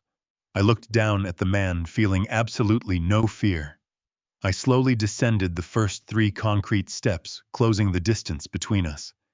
"I am well aware of the fraudulent document you hold," I replied, keeping my tone perfectly conversational. "But you and I both know that piece of paper is entirely worthless. My son forged my signature without my knowledge. I is currently sitting in a federal holding cell, facing decades in prison for wire fraud and attempted murder. If you try to claim this house through the legal system, the federal prosecutors will freeze all of your employer's hidden accounts before the end of the day." The syndicate leader let out a low, menacing chuckle. He folded the forged document and slipped it neatly into his jacket pocket. "We do not use the legal system, Mr. Mitchell," he stated, stepping closer, revealing the dark firearm against his hip. "We use force. You are an old man standing entirely alone. You cannot stop 6 armed men from taking what is ours. Your history-building casinos does not protect you from a bullet today. Hand over the keys, or we will leave you bleeding on your own front porch." I did not break eye contact. I reached into my coat pocket and pulled out my smartphone, holding it up. "I am not an old man standing alone," I said, my voice dropping to a dangerous whisper. "I am a structural engineer who spent 40 years integrating complex systems across this entire city. Do you really think I would walk out here to face 6 armed men without designing a catastrophic failsafe?" The leader frowned, his confident smirk faltering slightly as he looked at the glowing screen of my phone. "What are you talking about?" he demanded. I tapped my phone, bringing up a complex digital grid showing the map of Seattle. "I am talking about a digital dead man switch," I explained smoothly. "Last night, while my son was busy trying to poison my coffee, I accessed the central servers of the City Zoning Commission. I wrote a custom algorithmic script that is directly tied to the biometric sensors on my smartphone. If my heart rate drops to 0 or I do not enter a secure passcode, every 60 minutes, the algorithm executes a mass directive." The 6 enforcers exchanged nervous glances, realizing they had underestimated their target. The leader took a cautious step backward. "What does the directive do?" he asked, his voice losing all its previous arrogant swagger. "It permanently red tags every commercial property your employer operates," I answered coldly. "I know the exact addresses of your underground casinos, your illegal sports betting parlors, and your hidden cash vaults, because I literally built the foundations for half of them. If you hurt me today, or if you try to step 1 foot inside my home, the Zoning Commission will immediately dispatch a fleet of city inspectors, accompanied by armed federal tactical teams, to condemn every single one of your buildings by noon." You might take my house, but your employer will lose his entire multi-million-dollar empire before lunch. The syndicate leader searched my face for a bluff. Finding only hard certainty, a wide, genuine smile spread across his scarred visage. He let out a booming laugh, clapping his hands together, deeply impressed by my defensive strategy. You are exactly the ruthless architect legends described, he laughed. Your dead man switch is beautiful leverage, Mr. Mitchell. I respect a man who protects his territory. I will call off my men today. I felt immense relief, but before I could turn around, the leader raised his hand. Do not celebrate just yet, architect, he warned, his smile fading into something deeply sinister. You protected your house from your son's $600,000 debt, but you are entirely blind to the rest of the picture. Your brilliant plan has a massive fatal flaw. I stopped, turning back to face him. What are you talking about? I asked, my chest tightening with renewed dread. The leader leaned forward, his eyes narrowing. Your son did not just borrow $600,000. Your beautiful daughter-in-law, Rachel, quietly borrowed another $500,000 from us last year to fund her secret offshore accounts. You have exactly 24 hours to find her hidden money and pay us back in full. If that cash is not delivered by tomorrow morning, your clever zoning trick will not save you from a sniper rifle. The heavy black vehicles reversed off my ruined lawn, leaving deep, muddy tracks across the grass. I stood on the porch, watching them disappear down the street until the neighborhood was quiet again. The cold morning wind bit through my coat, but I barely felt it. I had 24 hours. Just one single day to locate $500,000 that my treacherous daughter-in-law had secretly stolen. I turned around and walked back inside the house, locking the shattered remains of my front door as best as I could. Mike and Jason were standing in the living room, looking completely shell-shocked. Mike was pacing frantically, rubbing his temples with trembling hands. We cannot fight them, Victor, he muttered, his voice wavering. If Rachel borrowed $500,000 from the syndicate, we have absolutely no legal leverage. We have to find that hidden money, or you are a dead man by tomorrow morning. I nodded slowly, processing the impossible task ahead. I needed financial firepower. I needed resources that went far beyond my own personal bank accounts. I looked at Jason. His hands were stuffed deeply into his jacket pockets, but his eyes were sharp and focused. He was not running away. I need you to drive me downtown, Jason, I said, grabbing my coat. We are going to the corporate headquarters right now. The drive into the city felt like an absolute blur. The gray Seattle rain had started to fall again, blurring the windshield as we navigated through the heavy midday traffic. I pulled out my phone and dialed Richard Blackwood, the chief executive officer of my firm. Richard had stood beside me on that gala stage just 2 nights ago, completely bewildered by the sudden chaotic implosion of my family. I did not give him time to ask any questions. I told him it was an absolute matter of life and death, and that I needed immediate, unrestricted access to the company's highly classified forensic accounting department. Richard owed me his entire career. He did not hesitate for a single second. When Jason and I arrived at the towering glass skyscraper downtown, Richard was already waiting for us in the underground parking garage. He ushered us into a private, secure elevator and took us directly to the restricted top floor.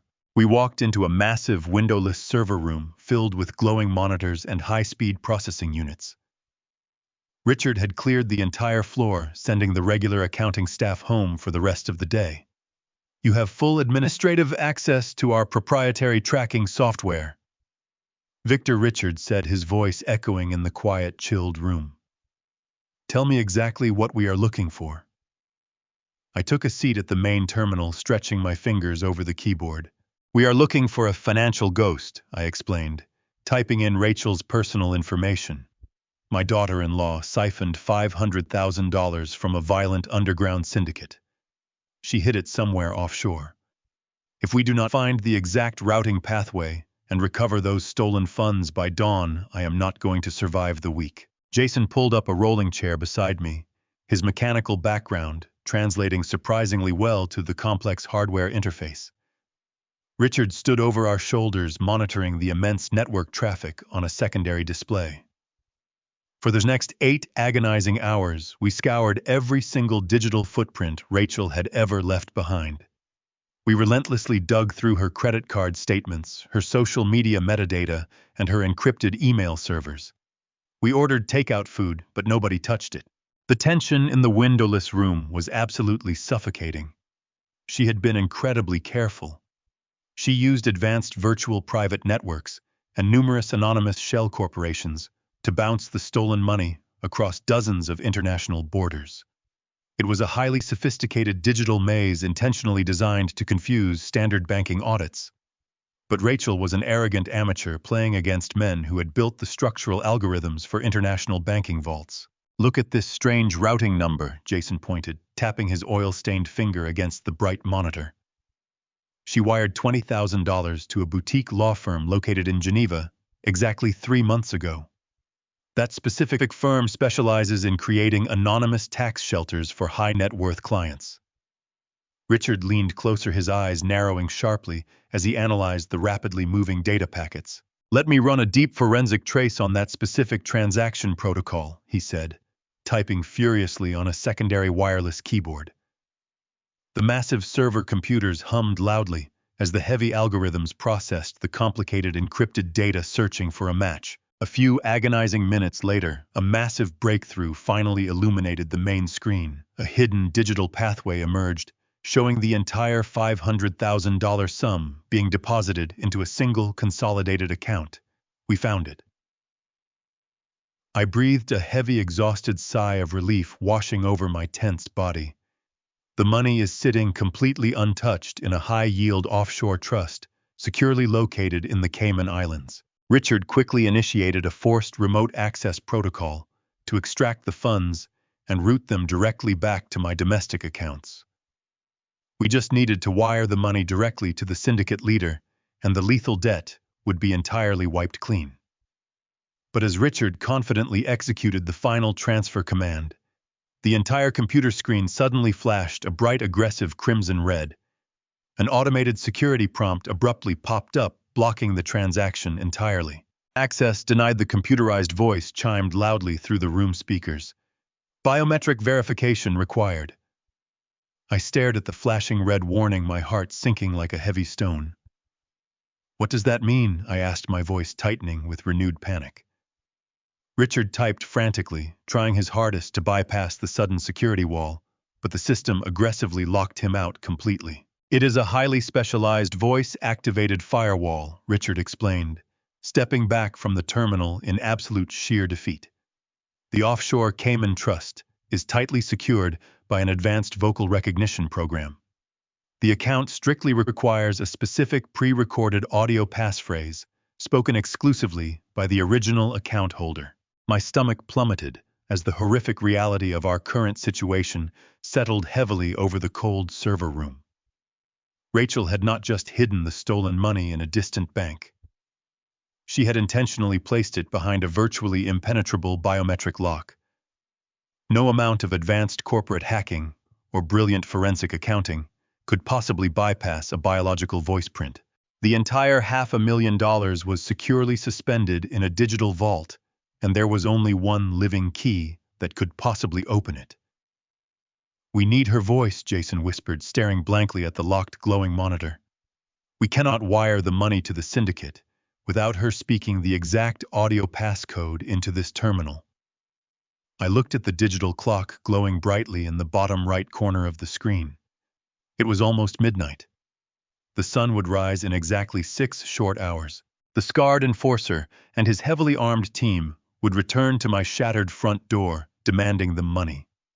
If I failed to deliver the massive pile of cash, the hidden sniper would follow through on his lethal promise without a second thought. My continued existence was entirely dependent on unlocking that specific offshore account. I slowly stood up from the desk, the cold, hard truth solidifying in my chest like a block of ice. I knew exactly what I had to do, and the mere thought of it made my blood run freezing cold. I turned to Jason and Richard, my jaw set with absolute, unyielding resolve. Keep the server terminal open and ready, I instructed, my voice completely devoid of any hesitation. I realized the only way to get the money and save my own life was to walk straight into the county jail and strike a terrifying, desperate bargain with the exact same woman who had just tried to violently murder me. The drive to the county detention center felt like navigating through a thick fog. The heavy gray rain battered the windshield of my car as I steered through the desolate early morning streets. My hands gripped the steering wheel with white-knuckled intensity. I had survived violent corporate takeovers and ruthless business rivals, but walking into a maximum security facility to negotiate for my own life was entirely uncharted territory. The massive concrete fortress loomed ahead, surrounded by tall chain-link fences crowned with razor wire. I parked my vehicle and took a deep breath. I stepped out into the rain, leaving Jason and Richard behind at the corporate server room. They were waiting for the precise audio file. I walked through the heavy double-glass doors and approached the security desk. I presented my identification and requested an emergency visitation with an inmate. The board corrections officer typed my information into his terminal and handed me a visitor badge. I surrendered my coat and personal belongings, walking through the metal detectors with dread. I carried only a prepaid burner phone hidden deep inside my shirt pocket, which I had smuggled past the guards using a sleight of hand trick. I was escorted down a long, bleak corridor illuminated by harsh fluorescent lights. The heavy steel doors slammed shut behind me with a loud, terrifying finality. A guard led me into a sterile visitation room divided perfectly down the middle by bulletproof glass. I sat down on the cold metal stool and picked up the black plastic telephone receiver hanging on the wall. I waited in the deafening silence for exactly 5 agonizing minutes. Finally, the heavy steel door on the opposite side of the glass swung open. Rachel shuffled into the room, escorted by a female corrections officer. The sight of my daughter-in-law sent a sharp, visceral jolt of disgust straight through my chest. The glamorous woman who had sipped expensive champagne in a casino just 24 hours ago was completely gone. The confident aura she always projected at family gatherings had been eradicated by the harsh reality of the penal system. She was wearing a baggy, faded orange jumpsuit that swallowed her small frame. Her wrists and ankles were bound by heavy metal chains that clanked loudly against the concrete floor with every step. The guard forced her down onto the stool opposite me and stepped back against the wall. Rachel slowly lifted her head and locked eyes with me. A flash of pure, venomous hatred burned brightly in her dark eyes. She picked up her telephone receiver with trembling hands. "What are you doing here, Victor?" She hissed, her voice hoarse from crying in her holding cell. "Have you come to gloat? Have you come to watch me suffer in this miserable cage after you destroyed my entire life?" I kept my expression perfectly neutral, refusing to give her the satisfaction of seeing my fear. "I did not destroy your life, Rachel," I replied, my tone steady and dangerously quiet. "You destroyed it the moment you decided to poison my morning coffee. But I am not here to discuss your attempted murder charge. I am here to discuss a massive financial problem that you carelessly left sitting on my front doorstep." I leaned forward, resting my elbows on the narrow counter. "I know exactly what you did last year, Rachel. I know you secretly borrowed $500,000 from an underground betting syndicate. And I know you transferred that stolen money through a law firm in Geneva straight into a hidden, high-yield offshore trust located in the Cayman Islands." Rachel flinched visibly. "How did you find that?" she stammered, her grip tightening nervously on the plastic receiver. "It does not matter how I found it," I continued, relentlessly pressing my advantage. "What matters is that the syndicate leader stood on my front porch an hour ago, surrounded by 6 heavily armed men. They demanded the full repayment of your illicit loan by tomorrow morning. If I do not deliver that exact sum of cash, they are going to execute me. I need access to that Cayman trust right now, Rachel. I need you to give me the biometric voice passcode to unlock the financial firewall so I can wire the funds and save my own life." The corners of her mouth twitched upward, forming a cruel, calculating smirk. She leaned back on her metal stool, transforming from a defeated prisoner back into a ruthless, manipulative predator. She realized that despite my dramatic victory in the living room, she still held a massive amount of power over my ultimate survival. "So the great architect is finally begging for my help," she mocked, her voice dripping with venomous satisfaction. "You put me in this cage, Victor, and now you want me to hand over $500,000 to save your miserable life. Why should I help you? If you die tomorrow, the criminal charges against me might actually be reduced without your primary testimony." I stared at her, feeling a profound sense of absolute disgust. "You will give me the passcode, because if you do not, the syndicate will eventually realize you are sitting in a county jail cell," I warned her. "They have men on the inside, Rachel. They will reach you long before you ever see a trial. You think you are safe in here, but you are completely exposed." Her confident smirk faltered for a fraction of a second, but she quickly recovered her composure. "I will give you the voice passcode, Victor," she said, her tone dropping to a sharp, demanding whisper. "But I am not giving it away for free. We are going to make a deal right now." I kept my face entirely impassive. "What kind of deal do you want?" I asked. Rachel leaned closer to the glass, her eyes burning with sheer selfish desperation. "I want you to testify in open court that Derek was the mastermind behind the entire murder plot," she demanded. "I want you to tell the federal judge that your son physically threatened me and forced me to pour the neurotoxin into your coffee. You throw Derek completely under the bus, ensuring he gets a mandatory life sentence, and you paint me as a helpless, terrified victim of his domestic abuse. I get a lenient plea deal, and you get the audio passcode to save your life." I looked at the woman sitting across from me, completely sickened by her absolute lack of loyalty to anyone but herself. She was entirely willing to sacrifice her own husband to save her own skin. I nodded slowly, playing my part flawlessly. "I agree to your terms, Rachel," I said. "I will testify exactly as you have requested. Now give me the passcode." I slid the burner phone across the narrow metal counter, pressing the speaker directly against the tiny perforations in the bulletproof glass. I pressed the record button. Rachel took a deep breath and leaned into the receiver. "The blue heron flies at midnight," she recited clearly, her voice capturing the exact biometric cadence required by the offshore server. I watched the digital timer confirm the successful audio capture. I pulled the phone back and slipped it securely into my pocket. "Thank you, Rachel," I said, my voice dropping to a cold, merciless whisper. She smiled triumphantly. "Remember our deal, Victor," she reminded me eagerly. I stood up from the stool and looked down at her with absolute freezing contempt. "I lied to you," I said simply. "I am not testifying for you. I am submitting this recording as proof of your premeditated financial fraud.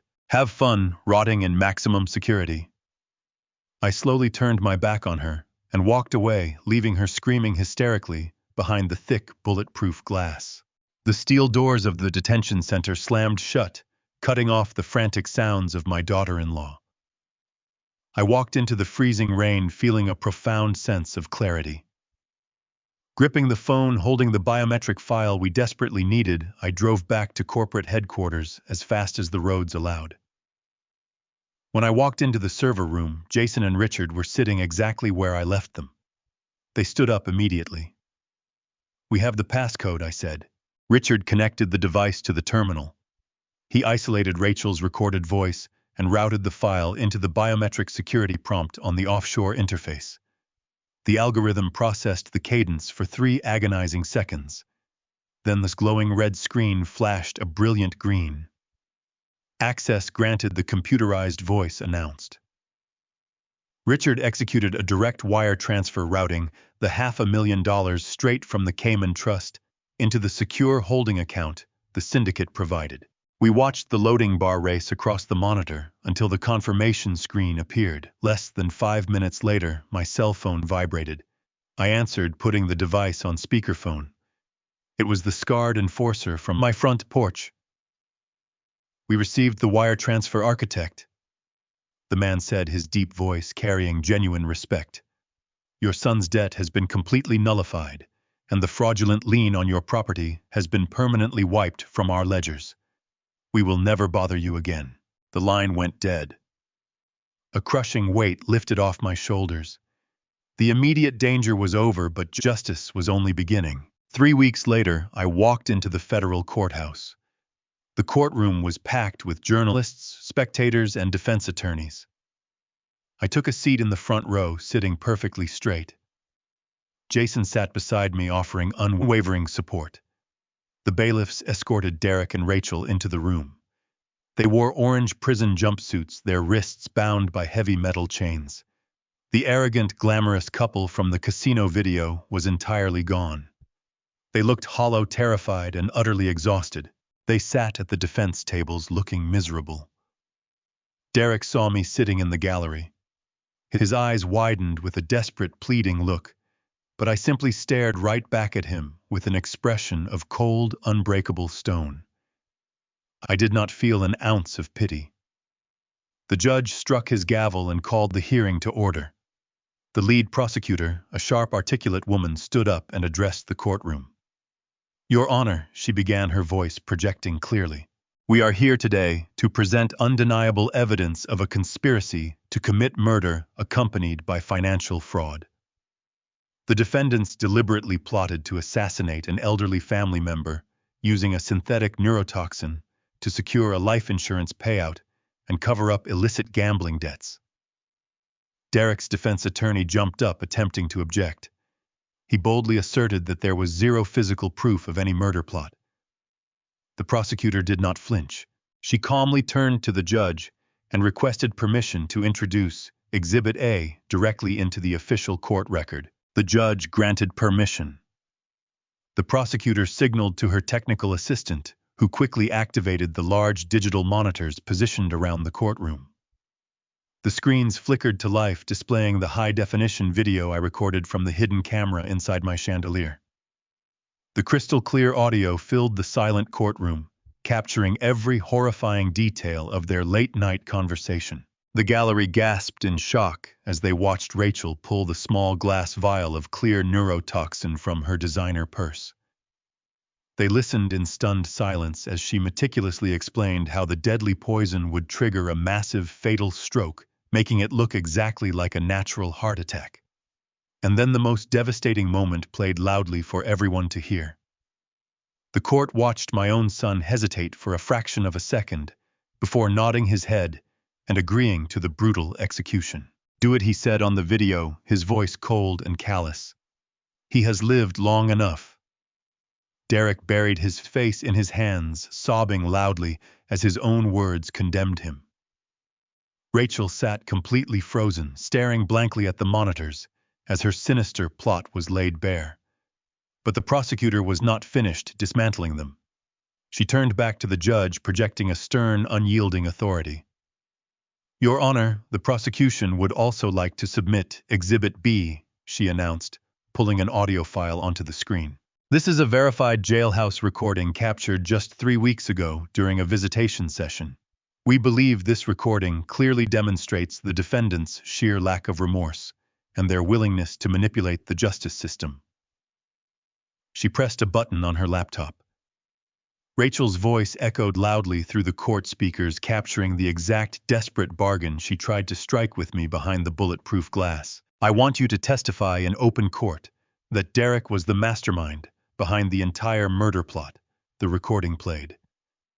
"I want you to tell the federal judge that your son physically threatened me and forced me to pour the neurotoxin into your coffee. You throw Derek completely under the bus, ensuring he gets a mandatory life sentence, and you paint me as a helpless, terrified victim. I get a lenient plea deal." The audio file ended, leaving a deafening silence. The immediate reaction was explosive. Derek shot up, his face contorted in a mask of pure fury. He turned toward Rachel, lunging at her with his chained hands pulling against the metal restraints. "You treacherous, lying snake," he screamed, spit flying from his lips as the bailiffs rushed forward to physically restrain him. "You were going to frame me for everything. It was your idea to buy the poison. It was your idea to kill him." Rachel jumped out of her seat, screaming wildly right back at him. "You coward!" she shrieked, thrashing aggressively against the female officers trying to pull her back. "You are a weak, pathetic failure. You owed $600,000 to the mob, and you dragged me down with you. You could not even steal a house correctly. The courtroom descended into chaotic madness. Husband and wife turned on each other like starved rabid animals, hurling vicious insults and exposing every ugly, terrifying truth of their toxic marriage. They blamed each other for the debts, the lies, and the attempted murder, showing the entire world exactly who they truly were.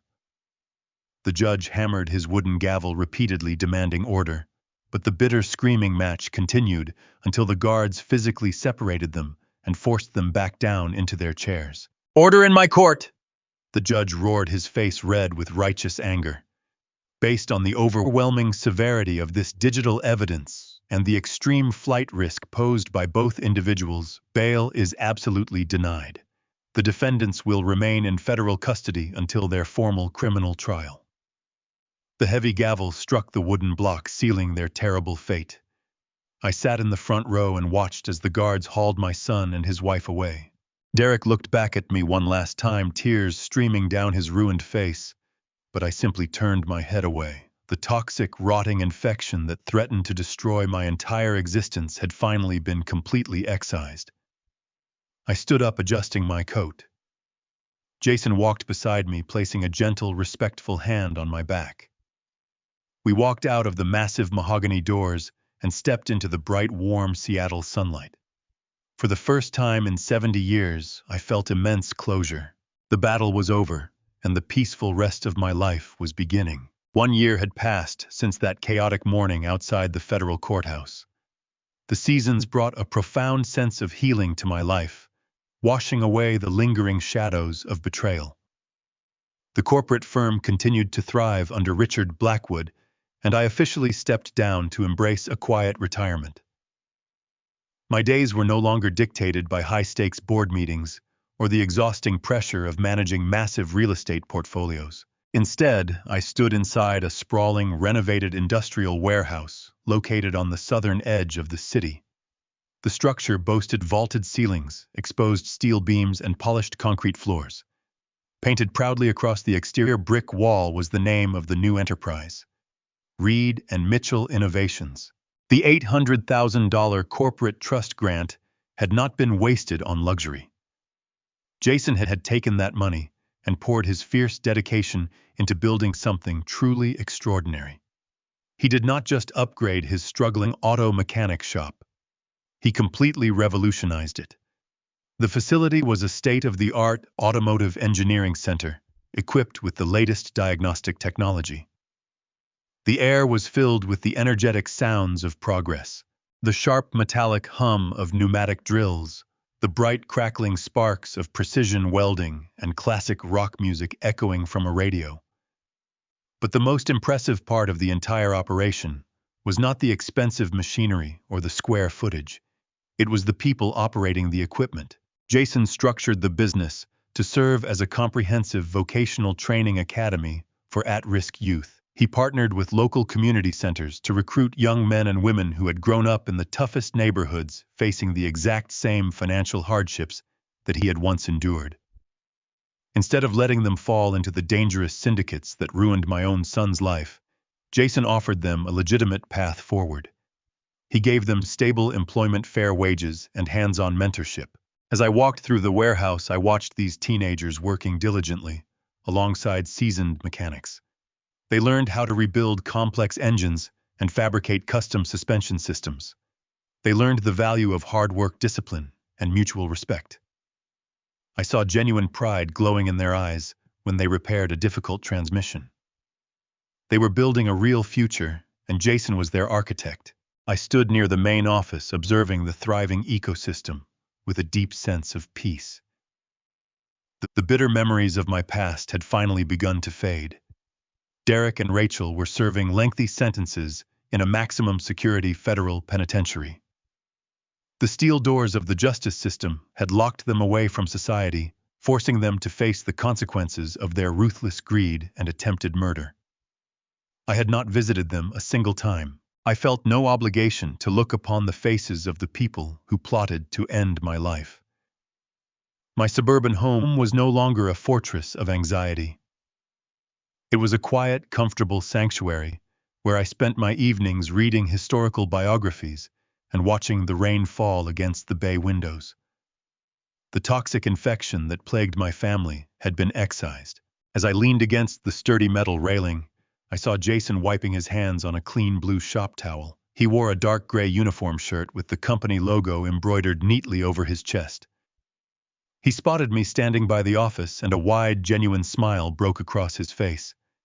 He said a few encouraging words to a young apprentice working on a lifted truck and walked briskly across the warehouse floor to greet me. He looked older, more mature, and carrying the confident weight of a successful business owner. The heavy exhaustion that used to haunt his eyes at the old garage was completely gone, replaced by a vibrant energy. He had built an empire out of sheer determination. "Victor," he called out, his voice carrying easily over the loud industrial noise of the shop. "I am glad you came down today. I hoped you would stop by before the afternoon rush started." I gave him a firm, proud handshake. "I would not miss it for the world, Jason," I replied, returning his warm smile. "The facility looks absolutely incredible. You accomplished more in 12 short months than most people achieve in an entire lifetime. The kids out there on the floor look highly focused and incredibly capable. You are running a tight ship." Jason chuckled softly, rubbing the back of his neck with a modest, humble gesture. "We are definitely keeping busy," he admitted, glancing over his shoulder at the workstations. "I wanted to pull you aside for a minute. I have something special to give you." He gestured for me to follow him into the main office. The room was clean and highly organized, a stark contrast to the cramped, dusty closet he used to operate out of. He walked over to his large wooden desk and picked up a small object wrapped in brown craft paper. He handed it to me, his expression growing deeply serious and profoundly emotional. I took the package and pulled back the protective paper. Inside was a dark cherry wood frame, protecting a single crisp $1 bill displayed behind polished glass. A small engraved brass plaque rested just below the currency reading "Reed and Mitchell Innovations, the first dollar earned." I looked down at the framed currency, feeling a sudden lump forming heavily in my throat. I looked up at Jason, my vision blurring slightly with unshed tears. "I wanted you to have the very first dollar this shop ever officially generated," Jason explained, his voice thick with raw, unfiltered emotion. "When my dad passed away, I thought I was going to lose everything he had built. I thought I was going to fail him. But you stepped in when you did not have to. You believed in me when I had absolutely nothing to offer. You saved my life, and you gave me the tools to save all of those kids working out there on the floor today. You gave us a future." He paused, taking a slow, shuddering breath. He looked directly into my eyes, closing the emotional distance between us. "Thank you, Dad," he whispered the word, carrying a lifetime of profound respect and genuine love. The word resonated deep within my chest, unlocking a chamber of my heart that I thought had been permanently sealed. I reached forward and pulled him into a fierce embrace. I held on to him, feeling the undeniable strength of a true, unbreakable bond. It was not a bond forged by biology or a shared last name. It was a bond built on absolute trust, unwavering loyalty, and mutual sacrifice. He was the son I had always wanted, and the man I had always hoped to raise. When we pulled away, I clutched the framed dollar tightly against my chest. I turned my head and looked out the office window, gazing up at the bright blue Seattle sky stretching endlessly above the skyline. The heavy clouds had broken apart, allowing the warm sunlight to stream down upon the earth. I closed my eyes and let the gentle warmth wash over my weathered face. I could feel Diana standing right beside me, her gentle spirit wrapping around my shoulders. I knew she was looking down at us with immense pride. I knew Thomas was standing there beside her, watching his son thrive. The long, devastating war was finally over, and the peaceful rest of my life was beginning. Family is often portrayed as an unbreakable bond of blood, but true loyalty is forged through respect, integrity, and mutual care. When those closest to you treat your generosity as a weakness, you must have the courage to walk away. Blood does not ever excuse financial abuse, and a shared last name does not grant a license to betray. You are never too old to demand the respect you deserve, and you are never too late to redefine what family actually means. Sometimes, you must burn down the toxic bridges in your life to illuminate the path toward true peace. If this story reminded you of your own worth, please hit the like button and subscribe. Have you ever had to cut ties with toxic family members to protect your peace? Please share your journey in the comments below. I read every single one. See you in the next video.